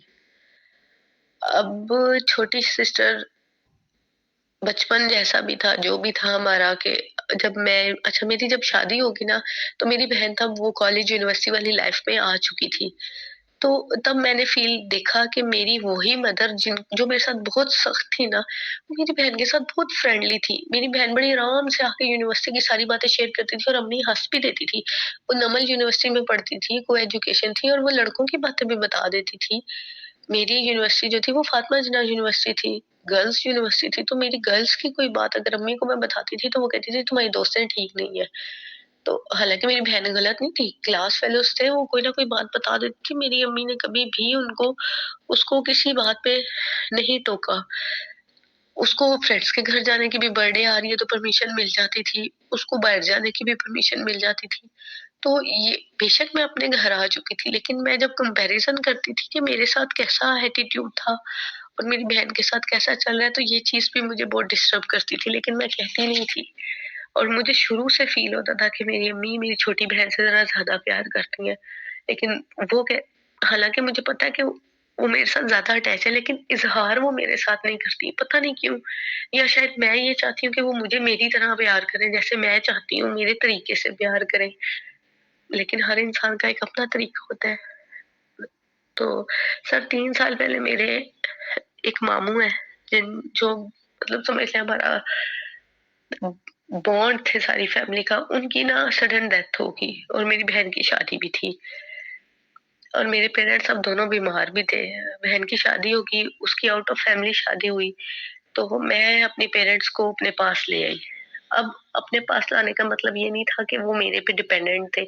उन दोनों की अपनी पेंशन्स आती हैं, हमारा अपना घर था पिंडी में, वो उन्होंने सेल करके हम दोनों बहनों को हमारा हिस्सा दे दिया। बहन ने तो अपना ले लिया, मैंने अपने हिस्से का हाफ पे करके मैंने अपना घर खरीद लिया, हाफ लोन लिया और हाफ मैंने पे कर दिया। अब सर 3 साल ऐसे हो गए हैं, जिस दिन से मैं इस घर में आई हूँ, मेरे हस्बैंड का रवैया मेरे साथ बहुत बुरा है, बहुत बुरा है। मेरी बात-बात पे वो लड़ते हैं मेरे साथ। वो मुझे समझते ही नहीं है कि मैं क्या चाहती हूँ। मेरे 4 बच्चे हो चुके हैं, वो मेरे साथ कोऑपरेट नहीं करते। उन्होंने मुझसे मैंने अपना ज़ेवर बेच दिया, मैंने अपना सब कुछ अपने घर के लिए बेच दिया है और तब उन्होंने मुझे कहा मुझे पता है कि अगर लोन है तो फिर मैं डबल जॉब करूँगा, मेहनत करूँगा। 3 सालों में सिर्फ़ 3 महीने उन्होंने जॉब के बाद एक्स्ट्रा ट्यूशन्स की हैं। अब पेपर्स आ गए हैं तो वो भी उन लोगों ने ऑफ करवा दिए। कोई ट्राई नहीं करते, घर आते हैं, सारा दिन सेल पे बैठे रहते हैं। सारा बर्डन मेरे पे है। मुझे उन्होंने फाइनेंशियली जो 35,000 देना होता है, उसके बाद जीना आ गया है, मरना आ गया है, किसी की शादी आ गई है, कोई फंक्शन आ गया है, बच्चों की हज़ार ज़रूरतें आ गई हैं। तो उनका एक ही जवाब होता है, "तुमने लिया हुआ है खर्चा तो तुम मैनेज करो।" तुमने लिया और जब मैं कहती हूँ कि अच्छा ठीक है अब आप ले लें, तो वो भी नहीं लेते। और मैं कहती हूँ आप मुझे 35 देते हैं और वो मुझे इसलिए देते हैं कि क्योंकि मेरी खुद भी गवर्नमेंट जॉब हो गई थी, तो वो मुझसे सैलरी नहीं लेते। तो उन्होंने ये तरीका रखा हुआ है कि वो मुझे खुद दे देते हैं पैसे। लेकिन उनमें मैं पूरा नहीं कर पाती मेरे घर के, हालाँकि अब भी इलेक्ट्रिसिटी का बिल मेरे पेरेंट्स देते हैं। हम डबल पोर्शन है हमारा, तो वो नीचे रहते हैं, ऊपर हम रहते हैं, लेकिन बिल वो देते हैं। अभी भी वो और मेरी शादी को 15 साल हो गए, अभी तक फाइनेंशियली सपोर्ट मेरे पेरेंट्स कर रहे होते थे मुझे, जब तक इनकी जॉब स्टेबल नहीं थी। आप यकीन करेंगे सर कि मुझे ईद पे सर्दियों, गर्मियों के कपड़े मेरे घरवाले ही लेके देते थे, मेरे हस्बैंड ने कभी नहीं लेके दिया। लेकिन अब उनका रवैया बहुत बुरा हो गया, जब से ये घर बना है, उनकी अपनी खुश नहीं थी। हालाँकि यहाँ जिस जगह जिस लोकेशन पे मैंने घर लिया, यहाँ घर लेना मेरी मर्ज़ी शामिल नहीं थी, मेरे हस्बैंड का प्योरली मेरा डि उनका डिसीज़न था। लेकिन उनकी मदर को लगता है कि शायद ये लेगी है और वो करवाती हैं तावीज़ और काला जादू, उसकी मैं खुद भी विटनेस हूँ। उन्होंने मेरे देवर पे मतलब उन्होंने एक शर्त लगाई थी और वो पूरी हुई थी और जब मुझे यकीन था कि ये करवाती, तो मैंने कई लोगों से हिसाब भी करवाया, तो वो यही कहते हैं कि आपके हस्बैंड पे अमलियात है, ये है, वो है। लेकिन सर मैं इतनी डिस्टर्ब हो चुकी हूँ, मैं बहुत ज़्यादा स्टेप फॉरवर्ड करती हूँ, लेकिन आगे से वो ऐसा एटीट्यूड करते हैं, ऐसा बिहेवियर रखते हैं कि मैं फिर टूट जाती हूँ। मैं इस रिश्ते को बचाने की बहुत कोशिश कर रही हूँ, लेकिन मुझसे चल नहीं पा रहा। वो मेरी बहुत ज़्यादा इंसल्ट करते हैं। इतनी अब्यूज़िव लैंग्वेज यूज़ करते हैं कि डंगर औरत, खोती औरत, कमीनी औरत, मतलब इस तरह के कई अल्फाज वो मेरे लिए इस्तेमाल करते हैं। भौंक रही हो, ये कर रही हो, शक्ल अच्छी ना हो तो बंदा बात अच्छी कर लेता है। और एक और बात जो 15 साल से मैं सुनती आ रही हूँ कि मेरी एस्थेटिक सेंस जो है उसकी तस्कीन नहीं हुई शादी करके। मुझे बीवी खूबसूरत नहीं मिली। मुझे नहीं पता कि मैं अपनी शक्ल को अब कैसे चेंज करूँ। मतलब मैं 15 साल से सुन रही हूँ कि तुम प्यारी नहीं हो, तुम प्यारी नहीं हो, तुम प्यारी नहीं हो। मेरे इन-लॉज़ हैं, वो जब भी इकट्ठे होके बैठे होंगे तो वो कहेंगे हमारा भाई ज़्यादा प्यारा है, हमारा भाई ज़्यादा प्यारा है। मुझे ऐसा लगता है इतना बर्डन ले लेके सर में, यकीन करें मेरा, मैं नहीं चाहती थी, मैंने ये अहद किया हुआ था कि मैंने अपनी अगर बेटी हुई तो उससे जल्दी काम नहीं करवाना, लेकिन मैं मजबूर हो गई हूँ, मेरी बॉडी साथ ही नहीं देती कि मैं उठ के कुछ घर के काम करूँ। उस बेचारी पे मैंने उसको बर्डनाइज़ कर दिया। वह छोटी बहनें हैं, वो 12 साल की है, छोटी मेरी है, 2 बेटी हैं, एक 3 साल की है, एक 5 साल की है। तो मैं उस पे डिपेंड करती हूँ। मैं मतलब मैं चाहती हूँ कि मैं उठ के अपने बच्चों को देखूँ, मैं घर करूँ, लेकिन मेरा जिस्म और दिमाग साथ नहीं देता। मुझे बातें बड़ी जल्दी भूल जाती हैं। मेरे हस्बैंड कुछ एक्सप्रेसिव नहीं है। मतलब मुझे मोहब्बत, मेरे लिए वो अफ़सानवी मोहब्बत मोहब्बत होती है कि कोई किसी के लिए चॉकलेट लाए, कोई गजरे ले आए मेरा शौहर मेरे लिए, कभी तारीफ़ करे। 15 सालों में कभी उन्होंने मुझे एक फूल लाकर नहीं दिया, कभी उन्होंने मुझे मतलब सर, मैं टू बी वेरी फ्रैंकली, मेरे हस्बैंड के लिए प्यार सिर्फ़ फ़िज़िकल रिलेशन है। जबकि मेरे लिए प्यार वो चीज़ नहीं है। मेरे लिए प्यार है कि कोई किसी का एहसास करे। अगर मैं चुप हूँ तो उनको होना चाहिए कि ये क्यों खामोश है। वो मेरा चेहरा देख के कभी नहीं पूछते। हालाँकि वो परेशान हो, वो चुप करके हो ना, तो मैं पूछती हूँ, नहीं आपको कुछ गड़बड़ है, कोई मसला है, मुझसे शेयर करें। मैं जितनी भी परेशान हुई हूँ, उन्होंने कभी नहीं, मैं अगर रातों को रो-रो के भी अगर गुज़ारा किया है, रोई हूँ, रात गुज़ारी है, तो मेरे हस्बैंड ने कभी नहीं सुबह उठ के पूछा कि आज तुम्हारी आँखें कुछ अजीब लग रही हैं या आज तुम उदास क्यों हो? वो बॉदर ही नहीं करते, उनको परवाह ही नहीं है। हाँ, सिर्फ़ वो एक टाइम वक़्ती जो एक उनको एक इमोशंस उनके जब जागते हैं, तो बस उस वक़्त पे उनको मुझ पे प्यार आता है, उसके बाद नहीं है। उसके बाद अगर मैं जी हज़ूरी करती रहूँगी, यस-यस करूँगी तो ठीक है। अगर मैं अब कोई डिमांड करती हूँ कि बच्चे बड़े हो रहे हैं, मुझे खर्चा ज़्यादा दे दें, 35 में नहीं गुज़ारा होता, तो वो मुझे शट अप कॉल दे देते हैं। बीच में एक इंसिडेंट ऐसा हुआ था जो मैं स्किप कर गई हूँ सर। इनके छोटे भाई ने एक दफ़ा मुझसे लिमिट्स क्रॉस की थी, बदतमीज़ी की थी और मैं इनसे कुछ नहीं छुपाया था। मैं उन उसको एक-एक उसका मैसेज अपने हस्बैंड को पढ़ाती थी कि आपका भाई मुझे ये बातें कर रहा है, इसको शट अप कॉल दे। तो तब इन्होंने ना उसके साथ थोड़ा-सा फ़ासला रखा। लेकिन अब यकदम पिछले दिनों वो गिरा है और ये उसके लिए उसका बिज़नेस सेट करने में है और उसको पू और जब मैंने कंप्लेन की तो उन्होंने कहा, हाँ, मेरा भाई है, मेरा खून का रिश्ता है, मैं जाऊँगा। सर, मैं उस दिन इतना बुरा टूटी हूँ कि शौहर तो इज़्ज़त का मुहाफ़िज़ होता है। इसका मतलब है कि वो जो उस वक़्त इन्होंने मुझे कहा था, वो वो वो झूठ था, वो जो मेरा साथ दिया था, मतलब मेरी इज़्ज़त का मुहाफ़िज़ है, मैं उसको कोई बॉदर नहीं कर रहा, वो कोई परवाह नहीं कर रहा कि मेरे भाई ने लिमिट क्रॉस की है। उसने मुझे एक दफ़ा टच किया था जो अनकम्फ़र्टेबल कर रहा था, जो एक पता होता है एक लड़की को कि यार ये नहीं ठीक, ये जो कुछ कर रहा है मेरे साथ, और वो गलीज़ मैसेजेस किया करता था मुझे और वो बड़ी बकवास करता था और एक-एक मैसेज मैं बाय नंबर स्क्रीनशॉट नहीं, मैं पूरा सेल देती थी, मेरे सेल को कभी पासवर्ड नहीं हुआ। लेकिन सर, अब मेरी अंदर की जो ख़्वाहिशात थी मैंने दफ़ना दी हुई थी। अब मुझे लगता है कि 2015 से पहले जब ये इनका रवैया मेरे साथ अच्छा था, ये फाइनेंशियली स्टेबल नहीं थे, तो इन्होंने मुझे यूज़ किया, क्योंकि इनके घर वाले अगर ये पूरा महीना कॉल नहीं करते थे, तो कभी कॉल करके इनकी खैरियत भी नहीं पूछते थे। उनको जब पैसे चाहिए होते थे, तो वो तब कॉल करते थे। तो मुझे ऐसा लगता है मेरे हस्बैंड ने तब मुझे यूज़ किया है कि चलो बाकी रिश्ते तो भी पैसों की वज़ह से नाराज़ हैं, तो बीवी तो पास है ना, तो इसको थोड़ा-सा मैं सेट रख लेता हूँ। लेकिन जैसे ही वो एक स्टेबल सिचुएशन पे आए हैं, तो उन्होंने तो मुझे बॉदर करना ही छोड़ दिया है। मेरी उनकी लाइफ़ में कोई जगह नहीं है। अभी वो यूके के लिए ट्राई कर रहे हैं और उन्होंने अपनी सिस्टर को बोला है कि मैं अम्मी-अब्बू के लिए, बहन-भाइयों के लिए बाहर जा रहा हूँ, आखिर में बीवी-बच्चे हैं। सर, मैं पता नहीं किधर हूँ उनकी लाइफ़ में, लेकिन अब मैं इस सिचुएशन पे हूँ कि मेरे में कॉन्फिडेंस कोई नहीं रहा। मेरी ना याददाश्त बहुत कमज़ोर हो गई है, मेंटली अपसेट हो गई हुई हूँ मैं। मैं चाहती हूँ कि मैं उठ के अपने बच्चों को सँभालूँ, मैं चिड़चिड़ी बहुत हो गई हुई हूँ, मैं बच्चों पे बहुत गुस्सा करती हूँ ना चाहते हुए। हालाँकि मैं जो कुछ कर रही हूँ, सब कुछ कर रही हूँ, मेरा मेरा एम ही मेरे बच्चों की लाइफ़ है। वो बच्चों की तरफ भी तवज्जो नहीं करते, ना उनकी पढ़ाई की तरफ, और अगर बच्चों को किसी सब्जेक्ट में वो वीक है, तो वो मेरी रिस्पॉन्सिबिलिटी है। मेरी ये ख्वाहिश थी कि हम सारी ज़िंदगी गवर्नमेंट स्कूल्स में पढ़े हैं, हमें सिर्फ़ किताबें रटवाई गई हैं। हमें वो क्रिएटिविटी और वो चीज़ें नहीं सिखाई गई, हमें मौका ही नहीं मिलता था गवर्नमेंट स्कूल वालों को, तो मैंने अपने बच्चों को प्राइवेट सेक्टर में रखा है। लेकिन अब अगर प्राइवेट सेक्टर में रहने के बाद अगर कोई बच्चा हर बच्चा तो मैथमेटिशियन नहीं होता, हर बच्चा तो साइंटिस्ट नहीं बन सकता। अगर कोई बच्चा मैथ में वीक है तो वो मुझे बरमला सुनाते हैं कि तुमने क्या उखाड़ लिया इनको प्राइवेट, तुम्हारी मर्ज़ी थी ना, इतनी औकात नहीं थी जितने स्कूलों में डालती रही हो। ये है, वो है। सर हर चीज़ का ब्लेम मेरे सर है। हर चीज़ बच्चों की मैंने पूरी करनी है, उनको सिर्फ़ अपने पेरेंट्स की फ़िक्र है। मेरे अम्मी-अब्बू, मेरे बहन-भाई मेरे, बस ये है। मैंने उन्हें आज तक नहीं बोला कि आप अपने पेरेंट्स का नया ख़्याल करें, ना जाएँ।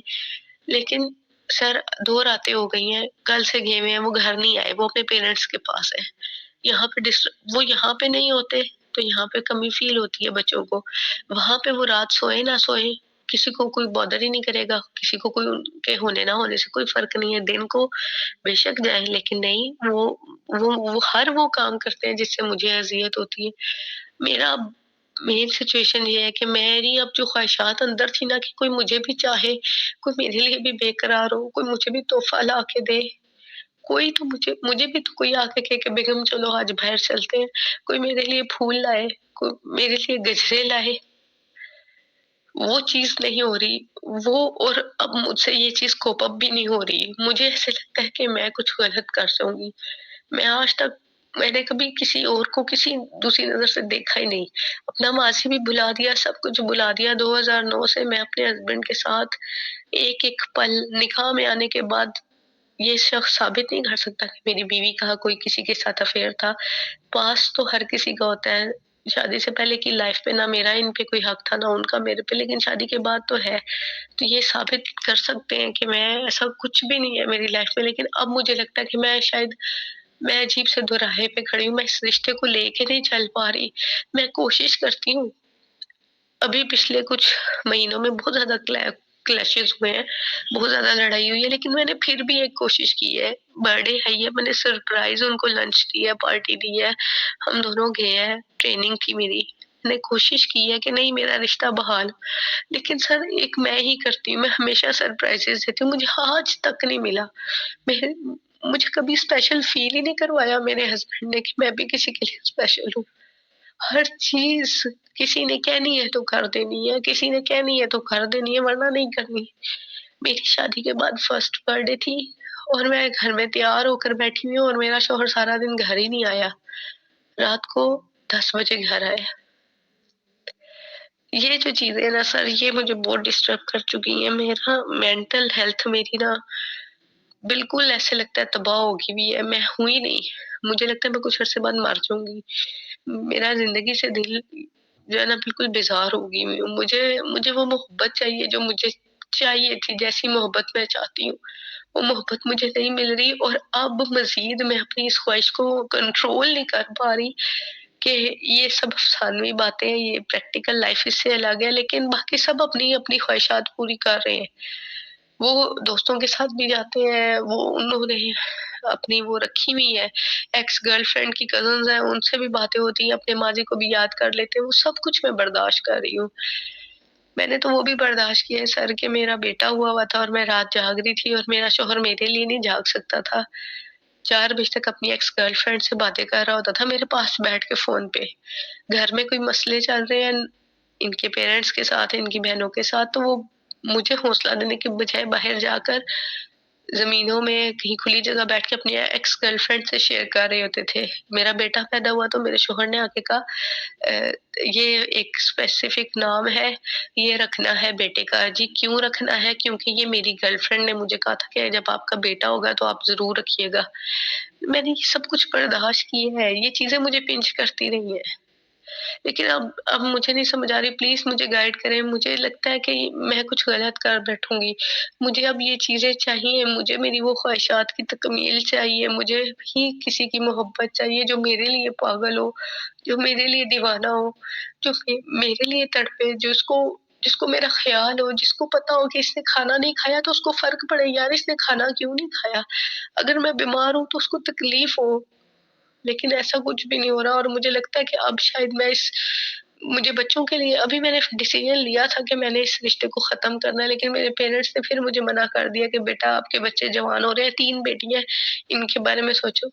यहाँ आके फिर मुझे माँ बनना पड़ गया, एक लड़की की जो ख़्वाहिशात थी, एक लड़की की जो लाइफ़ थी वो मेरी बिल्कुल ख़त्म हो चुकी है, लेकिन वो मुझसे अब अपने अंदर रखने नहीं हो रही कि मैं इसको कैसे अपने अंदर सारा कुछ दबा के रखूँ और अपनी ज़िंदगी को लेके चलती रहूँ जो जैसे चल रहा है। मुझे अब वो अपनी ख़्वाहिशात की तकमील चाहिए, या मुझे नहीं पता मुझे कैसे इस चीज़ से बाहर निकलना है।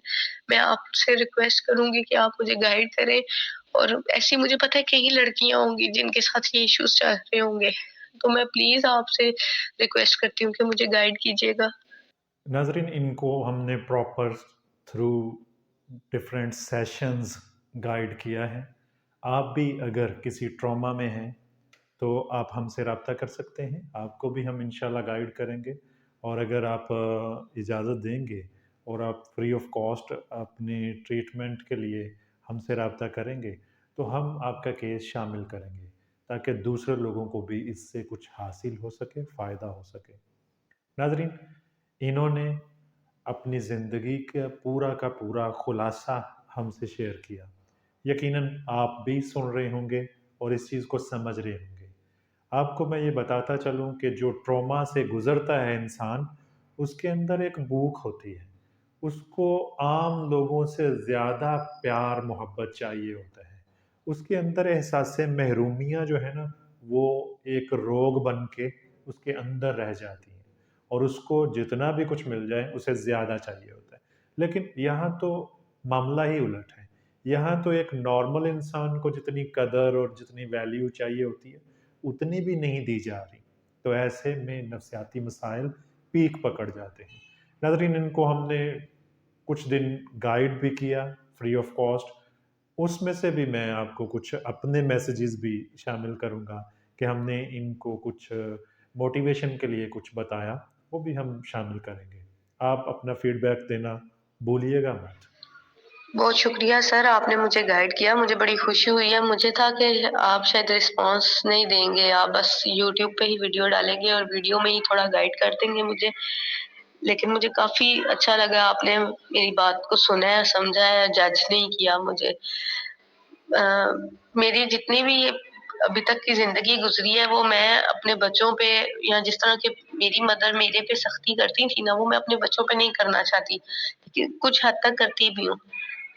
एक और ट्रॉमे से जो मैं गुज़र रही हूँ कि मेरी मदर मेरे साथ रहती हैं, और वही वो चीज़ें जो वो जिनसे हमें रोकती थी, या कम से कम मुझ पे जो सख्तियाँ थी, वही चीज़ वो मेरी बेटी पे भी अप्लाई करती हैं। और वो मतलब अगर मैं उनको रोकती भी हूँ, जो कि मैं रोकने का हक भी रखती हूँ, तो मुझे उल्टा डाँट देती हैं कि तुम खराब कर रही हो इसको, ये है, वो है। मेरे बच्चे आगे से रिस्पॉन्स करते हैं, ब्लंट हैं, वो जवाब भी देते हैं। तो मुझे भी बुरा लगता है किसी टाइम कि ये बच्चे इस तरह क्यों बोल रहे हैं, लेकिन फिर मैं कहती हूँ कि मैं भी एक वक़्त था कि मैं नहीं बोल सकती थी। मतलब मैं कहीं भी खुद से अगर कोई बात बाहिर कर दी है कि जो मेरी अम्मी को या मेरे पेरेंट्स को बुरी लगी है, तो मुझे घर आके मार भी पड़ती थी। और मुझे अब 1-2 दफ़ा की बचपन की मारें ऐसी हैं जो मुझे याद है कि वो पड़ी हैं। और मैं जब शिकायत करती थी अम्मी से कि आप छोटी से ज़्यादा, वो उनको अभी तक यही है, वो मुझे कहती हैं तुम्हें अभी तक यही है, 4 बच्चों की माँ होगी हो कि मैं छोटी से ज़्यादा प्यार करती हूँ, तुमसे नहीं करती। मैं उनके प्यार पे तो, माँ के प्यार पे तो कोई शक नहीं कर सकता, लेकिन शायद मेरे साथ उनके प्यार का तरीका और था। उन्हें शायद ये डर था कि मैं जॉब करती हूँ, तो बेटियाँ हैं, तो मैं सख्ती रख लूँ, लेकिन मैं डी-ट्रैक हो गई उनके उस रवैये। मैं अपनी बेटी पे उस तरह की सख्ती नहीं करना चाहती, ना मैं रखती हूँ उस तरह की सख्ती। मैं उसके साथ फ्रेंडशिप रखना चाहती हूँ, लेकिन ज़ाहिर बात है बच्चे एज भी ले जाते हैं कुछ। तो जब भी कोई ऐसा इंसिडेंट आता है, कोई पॉइंट आता है, जो सेम सिचुएशन आती है बच्चों की लाइफ में, तो मैं देखती हूँ, सोचती हूँ मेरी माँ ने मेरे साथ इस सिचुएशन में कैसा रवैया था उनका, तो मैं उसके अपोज़िट जाती हूँ। उसका मुझे ये है कि मेरे बच्चे मुझसे कुछ नहीं छुपाते, हर चीज़ मेरी बेटी, मेरा बेटा शेयर करते हैं। लेकिन मुझे मुझे ना आने वाले वक़्त का भी खौफ रहता है कि जो कुछ शायद पास्ट में मैं कर चुकी हूँ, चाहे ट्रैप होके माँ-बाप को अज़ियत दी है मैंने, उनको ज़ाहिर बात है एक बेटी अगर नहीं मान रही किसी चीज़ के लिए, तो मुझे कहीं ये भी खौफ होता है कि वो चीज़ें मेरी औलाद के थ्रू मेरे आगे भी आएँगी, या मुझे कभी-कभी लगता है कि जो मेरे हस्बैंड मेरे साथ करते हैं, वो मुझे जो मैंने मैंने पास्ट में मैंने किया है, वो उस सब की मेरे लिए सज़ा है। मुझे कुछ समझ नहीं आती सर, मेरी छोटी-छोटी ख़्वाहिशात थी, बहुत छोटी-छोटी सी। मेरे हस्बैंड ने जब हमारी एंगेजमेंट हुई थी, उन्होंने मुझे कहा था कि मुझे मटीरियलिस्टिक लोग नहीं पसंद, हमारे रिलेशनशिप में मटीरियलिस्टिक नहीं होना हमने। मैं नहीं हुई, लेकिन मैंने मुझे लगता है बहुत बड़ी गलती की है कि इस रिलेशनशिप में मैंने अपनी मैं मारी रखी है। लेकिन अब मज़ीद नहीं, अपने शौहर की हद तक तो मैं ठीक है, मैं हस्बैंड की हद तक कर भी लेती हूँ। लेकिन मेरे हस्बैंड मुझे बहुत ज़्यादा लेट डाउन करते हैं अपने घरवालों के सामने। जैसे उनकी भाभी के साथ, मतलब उनको अपनी भाभियाँ भी मुझसे ज़्यादा अच्छी लगती हैं और वो बच्चों को अक्सर बैठ के मेरे बारे में कह रहे होते हैं, अगर कोई हो जाए हमारी बहस कहा-सुनी हो जाए, तो बच्चों को मैंने खुद सुना है कि इसने तो कभी मेरे माँ-बाप की खिदमत नहीं की, हालाँकि आपने साथ रखा और उसके बाद जब इधर शिफ्ट हुए तो आपने जॉब करवा दी मुझे। तो मेरी वो भाभी मेरी माँ को कपड़े भी इस्त्री करके देती है, कपड़े खाना भी बना के देती है। तो अगर उसका मेरा क्लैश हुआ है तो उससे अलग जाके पूछते हैं कि अगर मैं तुम लोगों को राज़ी कराऊँ, दोस्ती कराऊँ तो बगैर बहस के तुम राज़ी हो जाओगी पिछली बातें छोड़ के? और मुझे आके सबके बीच में ऑर्डर देते हैं कि वो आ रही है और तुमने राज़ी होना है, और अगर मैंने इस चीज़ को ना की कि नहीं, नाराज़ मैं थी तो आप मुझसे भी तो पूछें, तो वो इस चीज़ को उन्होंने काफ़ी माइंड किया है। वो घर आके लड़े मेरे साथ कि मैं तुम तो बीवी हो, तुम पे मान है, तुम मेरी बात नहीं मानती सबके सामने। और मतलब बाइक पे बैठने तक उनका होता है कि मैं तुम्हारा शौहर हूँ, मैं तुम्हें हुक्म दे रहा हूँ, जिस तरह मैं बोलूँगा तुम उस तरह बैठोगी। अगर मैं तुम्हें कह रहा हूँ कि मेल्स की तरह दोनों साइड पे लेग्स करके बैठो तो तुमने वैसे ही बैठना है, और अगर मैंने कहा कि आज मैं इस तरह नहीं बैठ सकती, मुझे नॉर्मली जो एक साइड पे दोनों लेग्स करके बैठने दें, तो उनका आगे से रिएक्शन ये था कि मैं तुम्हारा शौहर हूँ, मैं तुम्हें हुक्म दे रहा हूँ। तो वो मुझे, मतलब वो हर चीज़ पे वो मुझे नहीं वो डोमिनेंट है, वो मैं हूँ ही नहीं, मुझे कोई कंसीडर ही नहीं करता, मुझे समझता ही कोई नहीं कि मैं क्या चाह रही हूँ। हर कोई मुझसे ये डिमांड करता है कि वो क्या चाहते हैं। मैं नहीं चाहती किसी के पास बैठना, मेरा दिल नहीं करता, मेरा दिल आजकल सिर्फ़ अपने साथ टाइम गुज़ारने को दिल करता है। मैं बस मुझे ये होता है, मुझे कोई बुलाए ना, कोई छेड़े ना, मैं मोबाइल यूज़ कर रही हूँ तो बस मैं वीडियोज़ वग़ैरह देख रही हूँ, बस मैं वो देखती रहूँ। तो उसपे मेरे पेरेंट्स जो है ना वो खफ़ा हो रहे होते हैं कि तुम नीचे आकर नहीं बैठती हो। हस्बैंड का तो दिल हो, अव्वल तो वो बेडरूम में भी हो तो उन्होंने अपना सेल यूज़ करना होता है। तो वैसे वो बच्चों वाले रूम में होते हैं और मैं अपने रूम में होती हूँ। मैंने कई बार अपने हस्बैंड से मुँह बोल कर भी बोला है कि ये गजरे मुझे बहुत पसंद है। मुझे फूल बहुत पसंद है, मुझे सरप्राइज़ेज़ बहुत देना और बहुत अच्छा लगता है सरप्राइज़ेज़ लेना। लेकिन मतलब वो बॉदर ही नहीं करते कि शायद वो सबने मुझे सिर्फ़ एज़ ए माँ और एज़ ए बीवी रख लिया हुआ है कि और एज़ ए बेटी अपने-अपने रिश्तों के हिसाब से। ज़ाती तौर पे, इनफ़िरादी तौर पे एक लड़की होने की हैसियत से मैं क्या चाहती हूँ, वो कोई भी नहीं समझता, ना कोई समझने की कोशिश करता है। मैं पिछले कुछ अरसे से डिप्रेशन में जा चुकी थी, डिप्रेशन की मेडिसिन्स भी ले रही थी, लेकिन किसी को कोई फ़र्क नहीं पड़ा। मैं अच्छा बीमार हो गई तब ख़्याल भी करते हैं मेरे हस्बैंड, और जब डिप्रेशन के इस तरह एंग्ज़ायटी के अटैक्स हुए थे, पैनिक अटैक्स हुए थे, तो 2-4 उनके अपने फ्रेंड्स थे, डॉक्टर्स थे जिन्होंने कहा था कि आप अपना रवैया भाभी के साथ ठीक करें। तो वो बस वक़्ती तौर पे जो एक तकलीफ़ थी उसको कम करने के लिए बैठे, मुझसे बात की, क्या मसला है? लेकिन उस पे अमल कुछ भी नहीं हुआ, कहीं भी नहीं हुआ। मैंने पेरेंट्स के साथ उनके कभी कभी वो कॉम्पिटिशन सॉरी नहीं किया। लेकिन उनके पेरेंट्स के बाद भी उनकी लाइफ़ में मेरी जगह नहीं है। मेरी मैं सिर्फ़ उस शख़्स से मोहब्बत चाहती हूँ, जो मैं चाहती हूँ जिस तरह वो नहीं देता। उसको बस, मतलब वो लड़कियाँ जो घर बैठी हुई हैं, जिनको रोटी, कपड़ा, जिनकी बुनियादी ज़रूरियात अपने घर से पूरी हो रही हैं, वो हर वक़्त मीठी-मीठी बातें कर सकती हैं। मैं जिसने 4 बच्चों की ज़रूरियात पूरी करनी है, उनकी हर चीज़ देखनी है, अगर मेरा लहज़ा या बुरा हो जाता है या मैं कभी शाउट भी कर देती हूँ आगे से, तो इस चीज़ को वो बियर नहीं करते।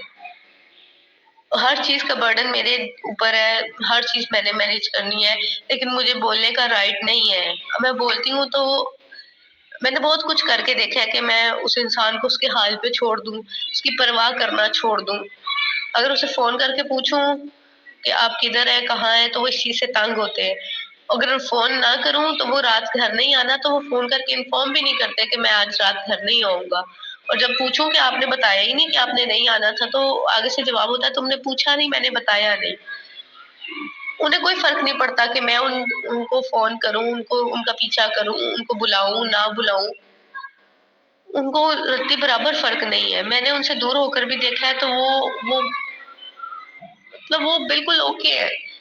एक होता है ना कि किसी इंसान से बंदा थोड़ा फ़ासला रख ले और वो इंसान को फ़ील होना शुरू हो जाए कि यार ये, हालाँकि उन पे जब भी कोई मसला आया है, कोई मुसीबत, वो बीमार हुए हैं, उनका एक्सीडेंट हुआ है बाइक से, कोई भी नहीं आया। उनकी मदर, इवन मुझे नहीं पता कि दुनिया में कौन-सी ऐसी माँ है कि बेटे का एक्सीडेंट हो और वो मेहमानों की तरह सिर्फ़ 1 घंटे के लिए घर आए और उसके बाद वो आए ही ना, जबकि वो अपने बेटे को ज़ख्मी हालत में देख के जाए। तो ना कोई भाई आया, ना कोई भी नहीं इनको सँभालने के लिए आया। इनको वॉशरूम तक मैं लेके जाती रही हूँ। मैं अपनी तरफ से कोई, लेकिन अब मैंने छोड़ दिया हुआ है काफ़ी हद तक। लेकिन जो मेरे अंदर की ख़्वाहिशात है ना सर, जो जो प्यार, जो मोहब्बत मेरा मुझे चाहिए, जो मेरा दिल माँगता है, वो मैं उस चीज़ से अब बाहर नहीं निकल पा रही। मैंने 15 साल ये चीज़ें अपनी ख़त्म की हुई थी। मुझे मुझे फ़र्क नहीं पड़ रहा होता था कि कोई मुझे कुछ, वो मेरी बर्थडे के लिए कुछ कर रहे हैं या नहीं कर रहे, उनको एनिवर्सरी याद है या नहीं याद। मैंने इस चीज़ से खुद को साइड पे कर लिया हुआ था, बस अपने आप को अपने बच्चों में और अपने घर में कर लिया हुआ था, लेकिन अब नहीं हो रहा। अब मुझे सिर्फ़ ये है कि मेरी ये ख़्वाहिशात किसी तरह पूरी हो और मुझे सिर्फ़ अपने आप से इसी बात पे डर लग रहा है कि मैं शायद कुछ गलत कर जाऊँगी। मैं खुद को रोक नहीं पा रही थी। मुझे नहीं समझ आ रहा कि मैं किसी गलत रास्ते पे चल पड़ूँ।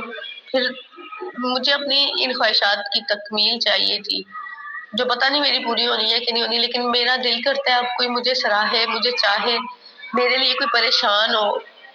और वो मेरे ब्लड रिलेशंस तो हैं, वो तो होते ही होंगे, लेकिन आपको पता है एक ऑपोज़िट जेंडर की जो जो वो मोहब्बत होती है, वो हर इंसान को चाहिए होती है। वो चीज़ मुझे भी चाहिए है। उनका भाई लिमिट्स क्रॉस करता था, लेकिन वो केयर करता था।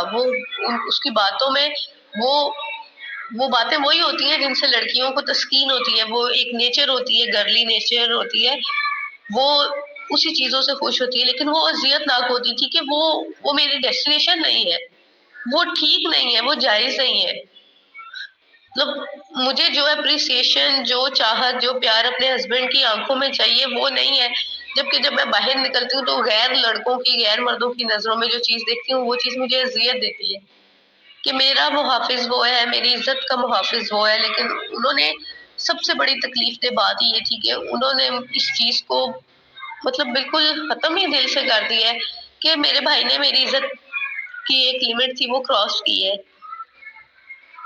तो वो मेरे मेरे हालात बहुत अजीब से हो गए हुए हैं। मेरा ये रिश्ता बहुत अजीब सा हो गया हुआ है। इस रिश्ते को मैंने बड़े प्यार से निभाया है।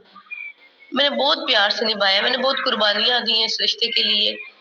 वो कुर्बानियाँ अभी भी देने को तैयार हूँ। मैं अपने लिए तो कभी भी उनसे कुछ नहीं माँगती, लेकिन मेरे लिए उनके पास है भी कुछ नहीं। मैं अगर एक सूट, एक ड्रेस उनसे फ़रमाइश कर लूँ तो मुझे जवाब मिलता है मेरे पास पैसे नहीं है, मैं ख़त्म कर सकूँ। लेकिन कोई भी ड्यूटी, कुछ भी पेमेंट आनी हो तो वो पहले से होता है कि मैंने अब्बू को ये लेके देना है, अम्मी को ये लेके देना है। मेरी बारी नहीं आती। मुझे कभी मेरे हस्बैंड ने साथ जाके, मतलब, या खुद से मेरे लिए कभी कुछ भी नहीं किया। मुझे कभी स्पेशल ही नहीं फ़ील करवाया। मेरा दिल करता है सर कि मुझे कोई स्पेशल फ़ील करवाए। मुझे मुझे ये वो फ़ीलिंग को फ़ील करना है कि कोई आपको अगर स्पेशल फ़ील करवाता है तो आपको कैसा लगता है। वो चीज़ मेरी लाइफ में बहुत ज़्यादा कमी है इस चीज़ की। मैं सिर्फ़ ऐसे लगता है सिर्फ़ थोड़ी देर के लिए ज़रूरत हूँ मैं उनके लिए, वो अपनी ज़रूरत पूरी करते हैं और बस बात ख़त्म। उसके बाद बस वो जो चंद लम्हे होते हैं ना, जो उनकी मिठास होती है बस, उनके लहज़े की, बस वो ही होती है, उसके अलावा नहीं मुझे मिलती। मैं अब उनकी मर्ज़ी के मुताबिक बात कर रही हूँ तो वो आराम से सुन रहे हैं। जहाँ मैंने अपनी मर्ज़ी या अपनी ज़ात को आगे रखा, वहीं पे वो एकदम से हाइपर हो जाते हैं या वो ऐसी बात कर देते हैं कि मैं अगर 1 कदम उनकी तरफ बढ़ा रही होती हूँ, तो मैं 10 कदम पीछे जा गिरती हूँ। मैं बारहा कोशिश करती हूँ कि मैं इस रिश्ते को दोबारा से खड़ा करूँ, जैसे था, या मैं खुद को ही मारूँ जैसे मैंने खुद को मारा रखा है, लेकिन अब हो नहीं रहा ना। अब मुझसे अपनी ख्वाहिशात को, अपनी फीलिंग्स को, अपने इमोशंस को कुर्बान नहीं किया जा रहा। मुझे नहीं पता कि मैं किस साइड पे जा रही हूँ। मैं जैसे अपने बच्चों को माहौल देना चाहती थी, मेरे बच्चे डिस्टर्ब हो गए हमारे क्लैशेस की वज़ह से। मैं उनको कुछ चीजें थी जो मैं उनसे हिडन थी, नहीं बताती थी, लेकिन इन्होंने खुद बच्चों को जैसे ही बाहर जाना है अकेले लेके, तो उनको बताना है कि आपकी दादो बिल्कुल ठीक कहती हैं, आपकी मामा ने बहुत खर्चे बढ़ाए हुए हैं, वो ठीक कहती हैं कि बीवियां खर्चे बढ़ाएं तो बेटे मजबूर हो जाते हैं, माँ बाप को नहीं दे सकते। हालांकि मैं बराबर पे मैं इक्वली मैं जॉब कर रही हूँ साथ, कोई हस्बैंड ये नहीं कि मैं सिर्फ उनकी सैलरी घर में लग रही है और मेरी जो है वो जमा हो रही है, मेरी तो प्रॉपर सैलरी पूरी घर पे लगती है, सब कुछ मैनेज किया हुआ है। लेकिन वो इस चीज को बॉदर ही नहीं करते, उनके दिलो दिमाग पे उनके बहन भाई उनके माँ बाप है बस। वो और वो दो चीजें इकट्ठी नहीं लेके चल सकते। मुझे एक लाइफ चाहिए थी, बहुत कोई शहाना लाइफ नहीं चाहिए थी। मेरी जो फिजिकल कैपेबिलिटी है वो सिर्फ इतनी है कि मैं एक काम कर सकती हूँ, या मैं घर कर सकती हूँ या मैं जॉब कर सकती हूँ। जॉब मैं छोड़ नहीं सकती, घर के काम के लिए मैंने मेड्स रखी हुई है। तो वो मुझे जज किया जाता है कि मतलब जो औरतें नौकरी के साथ घर आके काम नहीं करती तो वो अच्छी मायने नहीं है।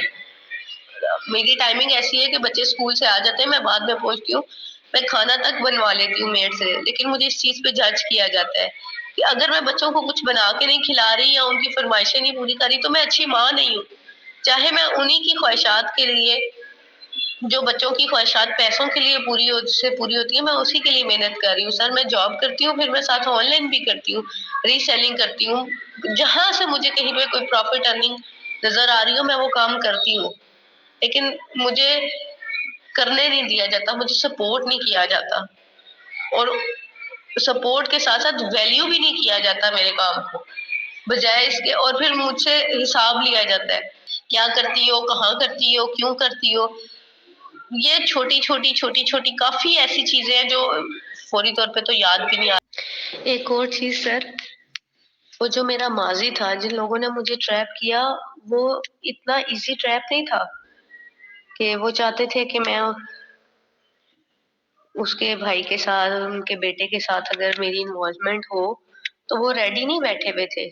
मुझे नहीं पता, बाद में मुझे काफी लोगों से या जराए से ये पता चला कि वो लड़का एग्री नहीं था इस रिलेशनशिप पे, इस इन्वॉल्वमेंट पे। 7 साल बड़ा था वो मुझसे, और उसको भी सोची समझी साजिश के तहत कि वो दो बेटियां ही हैं तो उनकी जायदाद भी है बाप की, तो इसको ट्रैप करो। सर वो मुझसे बात नहीं करता होता था, वो मतलब मेरे दिल में उसके लिए जो इमोशंस डाले गए थे, या जो भी उस वक्त मुझे उससे सो कॉल्ड, अब तो मैं कहती हूँ जो प्यार था, जो इश्क मोहब्बत थी, वो तब भी एकतरफा थी। उसके लिए मुझे बड़े पापड़ बेलने पड़े। उसने कहीं 3-4 साल बाद जाकर उसने मुझसे मुझसे बात करनी शुरू की, और फिर वो इन्वॉल्वमेंट उसकी हुई। वरना उस रिलेशनशिप ने भी मुझसे बड़ा कुछ लिया, मेरे बड़े इमोशंस उसने भी जाया किए। मतलब मैं समझती हूँ मेरा तो सब कुछ ही उस रिश्ते ने ना बहुत कुछ मुझसे ले लिया, कि मैं तब भी वो जो जवानी मेरी स्टार्ट हो रही थी, लड़कपन था मेरा उसी बंदे के पीछे था कि यार ये मुझसे बात कर ले, किसी तरह मुझसे बात कर ले। तो उसके उसके आसर पे मैं उसके घर वालों से बात करती थी कि उसकी कोई बात ही मुझे बता देंगे। वो भी 3-4 साल मेहनत के बाद, इंतजार के बाद, उसको भी घर वालों ने फोर्स किया तो उसने मुझसे बात करनी शुरू की। उसके बाद एक नया चैप्टर, जब ये शादी हो गई, जब एक नया शख्स जिंदगी में आया, तो उसने भी मुझे अपने पीछे भगाया ही है। 15 साल से भाग रही हूँ, मेरे हाथ में कुछ नहीं आ रहा। मुझे वो शख्स मेरा होके भी मेरा नहीं है। जो इंसान अभी तक अपने पास्ट के रिलेशंस के साथ जब बात करता है तो उसके लहजे ही और होते हैं। मैं उस लहजे के लिए 15 साल से तरस रही हूँ, वो लहजा मुझे नहीं मिलता जो बाहर के लोगों के लिए वो लहजा इस्तेमाल करते हैं, जो अपनी कलीग्स के लिए इस्तेमाल करते हैं। और मेरे लिए तो बिलो द लेवल उनके पास वर्ड्स होते हैं कि अगर मैं बहस करती हूँ, अभी जो रिसेंटली क्लैश हुआ, तो उन्होंने मुझे काफी ज्यादा मुझसे डांटा, बुरा भला कहा मेरे पेरेंट्स के सामने। तो मेरी बहन और मेरी अम्मी रिएक्ट कर गई। किसी के भी सामने आप उनकी बहन बेटी को बोलेंगे तो कोई भी बर्दाश्त नहीं करता। ये चीज मेरे हस्बैंड ने बड़ा इशू बनाई हुई है, जिसकी वजह से वो मेरी अम्मी और मेरी बहन से बात नहीं करते। जो मेरे लिए एक और अजियतनाक चीज है कि मेरे वही बहन और वही अम्मी जिन्होंने हमें सारी जिंदगी सपोर्ट की है, तो अगर उन्होंने फर्स्ट टाइम रिएक्ट किया ही है तो आप ठीक है, वक़्ती हो जाता है नाराज़गी होगी, उसके बाद वो इन एक छोटा-सा एक्सीडेंट हुआ इनका, मेरी मदर ऊपर आई रूम में, इनको पूछ के गई, बात आई गई होगी, मेरी छोटी बहन भी आई, मिली भी, सब कुछ हो गया। तो फिर मेरी मदर को उन्होंने कोई क्वेश्चन किया, एक दिन ऐसे ही बात पूछी तो मेरे हस्बैंड ने जवाब ही नहीं दिया। मैंने उठ के उनसे पूछा कि मतलब बात तो खत्म हो गई है, जो भी था, जो इश्यू था, तो आपने फिर अम्मी को जवाब नहीं दिया। तो ही सेज़ कि मुझे मेरा दिल नहीं किया। हालाँकि मैं उनकी पेरेंट्स की बेशक क्लैशेज़ हों, जो भी हो, मैं कभी उनको जवाब इस तरह बदतमीज़ी नहीं की उनके पेरेंट्स के साथ, वो खुद भी गवाही देते हैं। तो उस दिन मेरे हस्बैंड ने मुझे कहा जी हाँ, मैंने कहा फिर आप मुझे बता दें कि आप मेरे घरवालों के साथ नहीं रखना चाहते। तो उन्होंने कहा जी हाँ, बिल्कुल मुझे उन सबसे नफ़रत है। तो मतलब अब मैं एक और दोराहे पे खड़ी हूँ। मैं सेम एज़ इट इज़ यही चीज़ उनके पेरेंट्स पे अप्लाई करना चाहती हूँ। जो कि मैंने रिएक्ट भी किया है कि ठीक है, आज के बाद मैं आपके पेरेंट्स आपकी मदर मुझे मिलेंगी तो मैं सलाम ही नहीं करूँगी अगर आप नहीं करते। लेकिन मेरी अपब्रिंगिंग मेरा अंदर या मेरा ज़मीर नहीं मानता इस चीज़ को कि ये कैसे हो सकता है कि कोई बड़ा सामने आए और मैं उनसे उन्हें सलाम ना करूँ। मेरे पेरेंट्स ने भी इस चीज़ को कहा है कि नहीं ये बात गलत है, आप छोटी हो, आपका फ़र्ज़ है, वो बड़े हैं, आपने करना ही करना है। तो वो पता नहीं मेरे शायद मुझे लगता है मेरे हस्बैंड में जिससे मैंने ये चीज़ शेयर की है वो कहते हैं कि वो खुद एहसास कमतरी का शिकार है, तो वो डरता है कि कहीं ससुराल वाले पास हैं तो मुझे घर दामाद ना बना ले। और घर दामाद क्यों बनाना है? सर मुश्किल से तो 2 वक़्त की रोटी पूरी होती है। घर दामाद या काबू करने वाली बात तो वो वहाँ पे होती है, जहाँ पे कोई बहुत पैसा नज़र आ रहा होता है, जी बेटा काबू हो जाएगा। लेकिन ये चीज़ मेरी सास ने मेरे हस्बैंड के दिमाग में डाल दी है कि तुम अब उधर हो तो तुमने नीचे होके नहीं रहना या मतलब अच्छा सलूक नहीं रखना।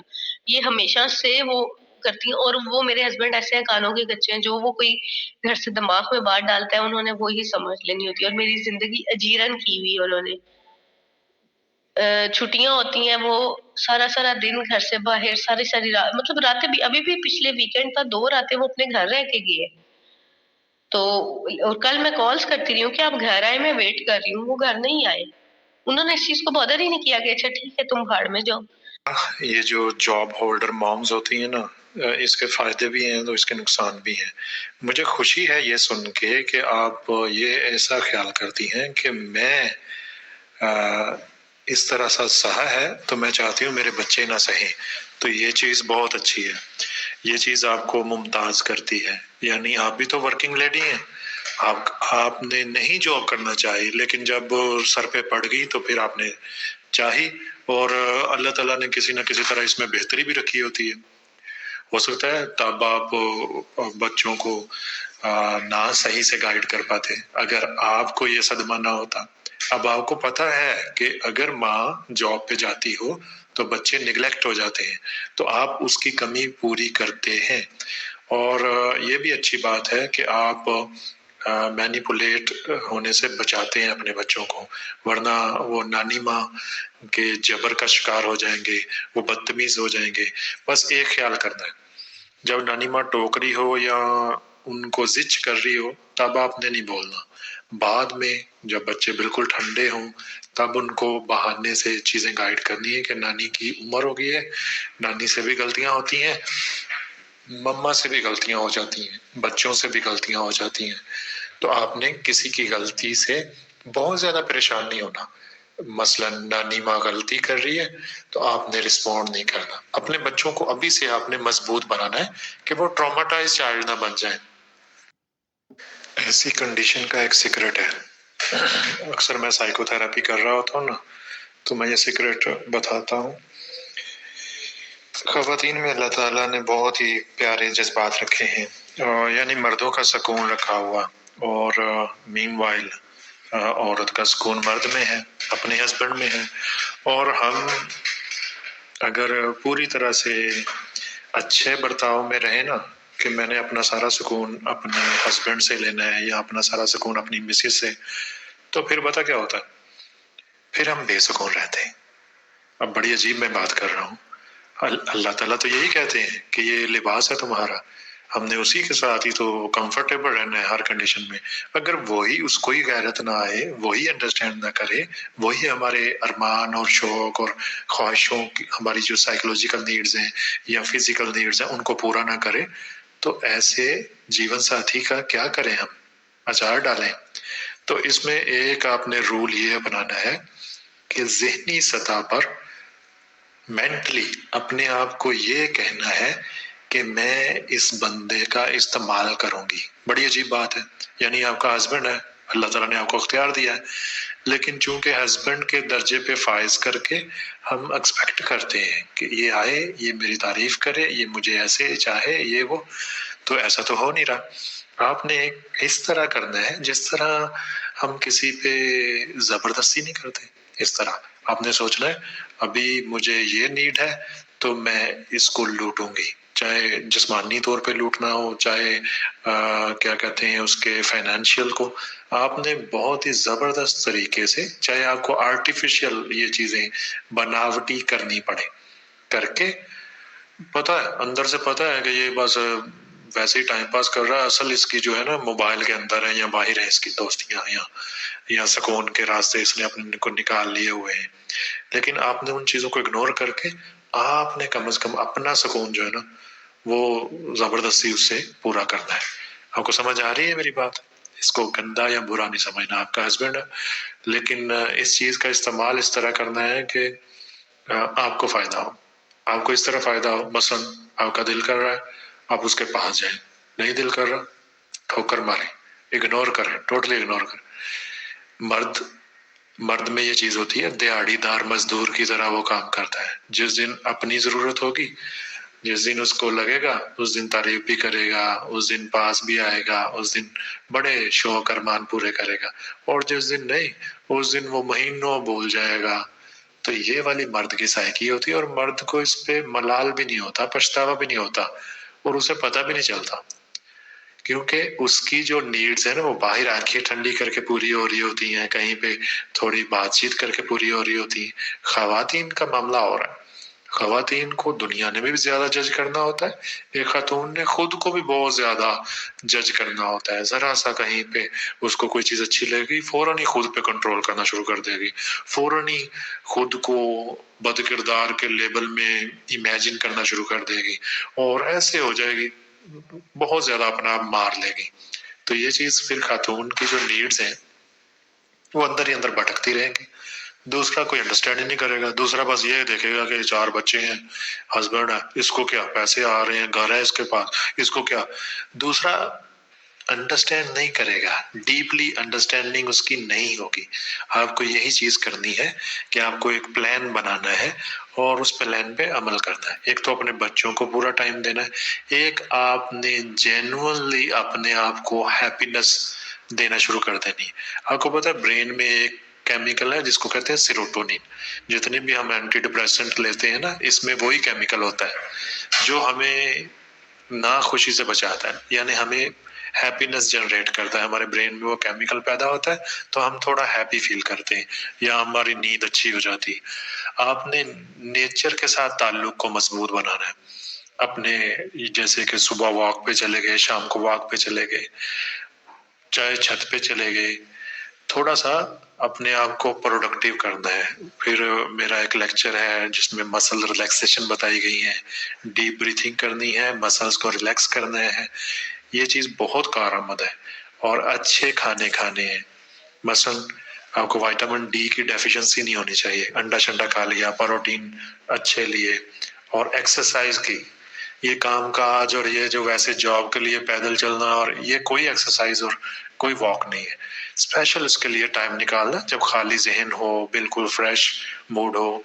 पहले पहल आपको थोड़ा मुश्किल हो आएगी, लेकिन जब जैसे ही आप एक डिसिप्लिन बना लेंगे, आपकी लाइफ में तरतीब आना शुरू हो जाएगी, आपको चीजें अच्छी लगना शुरू हो जाएंगी। और आपने ये सोचना है कि दुनिया के एक कोने में एक शख्स बैठा हुआ है, वो मुझे अंडरस्टैंड कर रहा है और वो मुझे जज भी नहीं कर रहा, और मुझे उससे या उससे मुझसे कोई कंसर्न नहीं है, सिवाय इसके कि वो एक हेल्प हो रही है और एक हेल्प की जा रही है। दैट्स व्हाई बेलोस एक कनेक्शन है जो कि कोई हार्मफुल नहीं है। आपके जहन में डर आए तो आपने डर भी शेयर कर देना है, फिक्रमंदी नहीं करनी। क्या आपकी इन दिनों कोई ऐसी सहेली है जिससे आप खुल के बात करें? मुझे ऐसा लगता है कि आपने बरसों बाद अपने ये चीजें इंफॉर्मेशन जो है ना ये शेयर की है, और ये शेयर करना आपको हील करेगा इंशाल्लाह। इसके पीछे गेस्ट्रोल थेरेपी का एक प्रिंसिपल है, उसमें हम अपने क्लाइंट को कहते हैं कि अपने तमाम तर माजी की खुशियां गमियां उनको इस तरह प्रेजेंट मोमेंट में और प्रेजेंट सेंटेंस में शेयर करो जैसे अभी हो रही है। यानी 1 घंटे में पूरी जिंदगी को जैसे जीना है दोबारा से। तो ये चीज इंसान की बॉडी को, उसके मसल्स को रिलैक्स करती है। आप इसका एक्सपीरियंस डेफिनेटली कर रहे होंगे, इंशाल्लाह आने वाले दिनों में आप और भी इजी हो जाएंगे। आपने दिल में सोच लेना है कि मैं जनाब ज्यादा से ज्यादा फायदा लूंगी, इस साइकोथेरापिस्ट का भी मैं ज्यादा से ज्यादा पैसा लूंगी, कहीं ये जल्दी से वाइंड अप ना हो जाए, मैं जल्दी जल्दी इससे चीजें सीख लूं, पूछ लूं। लालच करनी है, मैं आपको ये खुद कह रहा हूँ, ठीक है? तो इस तरह से आपने चलना है, इसमें फिक्रमंदी नहीं करनी, इसमें शर्म नहीं करनी, आपको जज नहीं किया जाएगा इंशाल्लाह, और बेहतरीन सदका जारिया बनेगा। हम कोई आइडेंटिटी शो नहीं करेंगे इंशाल्लाह। तो बेफिक्र होना सीखना है, अपनी जिंदगी के साथ बिल्कुल कंफर्टेबल रहना है। पास्ट जो है ना वो गुजर गया है, और जो भी फ्यूचर है ना वो भी आया ही नहीं है। आपने अपने प्रेजेंट मोमेंट को खूबसूरत करना है, अच्छे कपड़े पहनने हैं, खुद को निखारना भी है। एक ये भी मामला होता है कि हम भूल जाते हैं कि हस्बैंड को बाहर की तितलियां क्यों पसंद आ रही। घर की तितली की जो त्योरियां हैं वो हमेशा चढ़ी रहती हैं, तो घर की तितली को निखारना है। तो इस तरह निखारना है कि वो थोड़ा सा हस्बैंड थोड़ा सा हैरान हो जाए कि किधर जा रही है। इवन दैट वो शक करना शुरू हो जाए कि आज बड़ी इसने मेकओवर किया हुआ है या लिपस्टिक लगाई हुई है। खैर वो कहते हैं ना कि मैं उसे मैं उसे जानबूझकर बदगुमान रखता हूँ ताकि वो मुझे सोचती ही रहे। आपने अपने हस्बैंड को बदगुमान रखना है ताकि वो आपको सोचता ही रहे कि इसको हुआ क्या है, ये इतनी खुश क्यों है। ये पहले तो ऐसी नहीं थी, पहले तो ये आगे से बोलती थी, पहले तो इस चीज पे एतराज करती थी, अब एतराज क्यों नहीं कर रही। अब इसको फर्क ही नहीं पड़ रहा, मैं 2 दिन से घर नहीं आया, मैं उधर जाके सो रहा हूँ और इसको फर्क ही नहीं पड़ा, इसने बाद में भी नहीं पूछा। इस तरह करना है। ऐसा नहीं है कि अंदर ही अंदर, ये जो मोहब्बत है ना ये बड़ी अजीब होती है।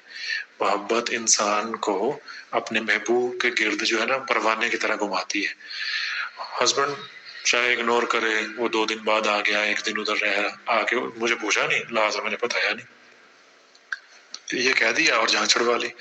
असल जो असूल है वो क्या है, वो यही है कि परवाना जो है फिक्र तो उसको ही है, आप परवाना नहीं बनना, आपने मोहब्बत या वो मोमबत्ती बनना है, क्षमा बनना है, परवाना उसको बनाना है। सीखें ये चीज, एक लड़की ये चीज बहुत अच्छे से कर सकती है, और जहन में सोच लेना है कि ये मेरा हस्बैंड नहीं है, ये मैं चक्कर चला रही हूँ इसके साथ। डेफिनेटली यही सोचना है। और मैं बहुत अच्छी और ये वो, मैं नहीं, मैं एक लड़की हूँ, मैं बहुत ज्यादा एनर्जेटिक हूँ, पैशन है मेरे में, और जैसे मैं यूनिवर्सिटी में जाती हूँ इस तरह है मेरा मामला। अपने आप को 4 बच्चों की माँ कंसीडर करना और ऐसे, ये चीजें छोड़ देनी है।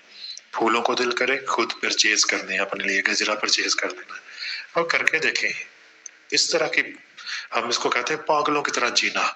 हम पागलों की तरह मर भी तो रहे होते हैं। अगर हम पागलों की तरह जीना सीख लें और खुश होना सीख लें तो हमें कोई नहीं रोक सकता, हमें कोई चीज हर्ट नहीं कर सकती।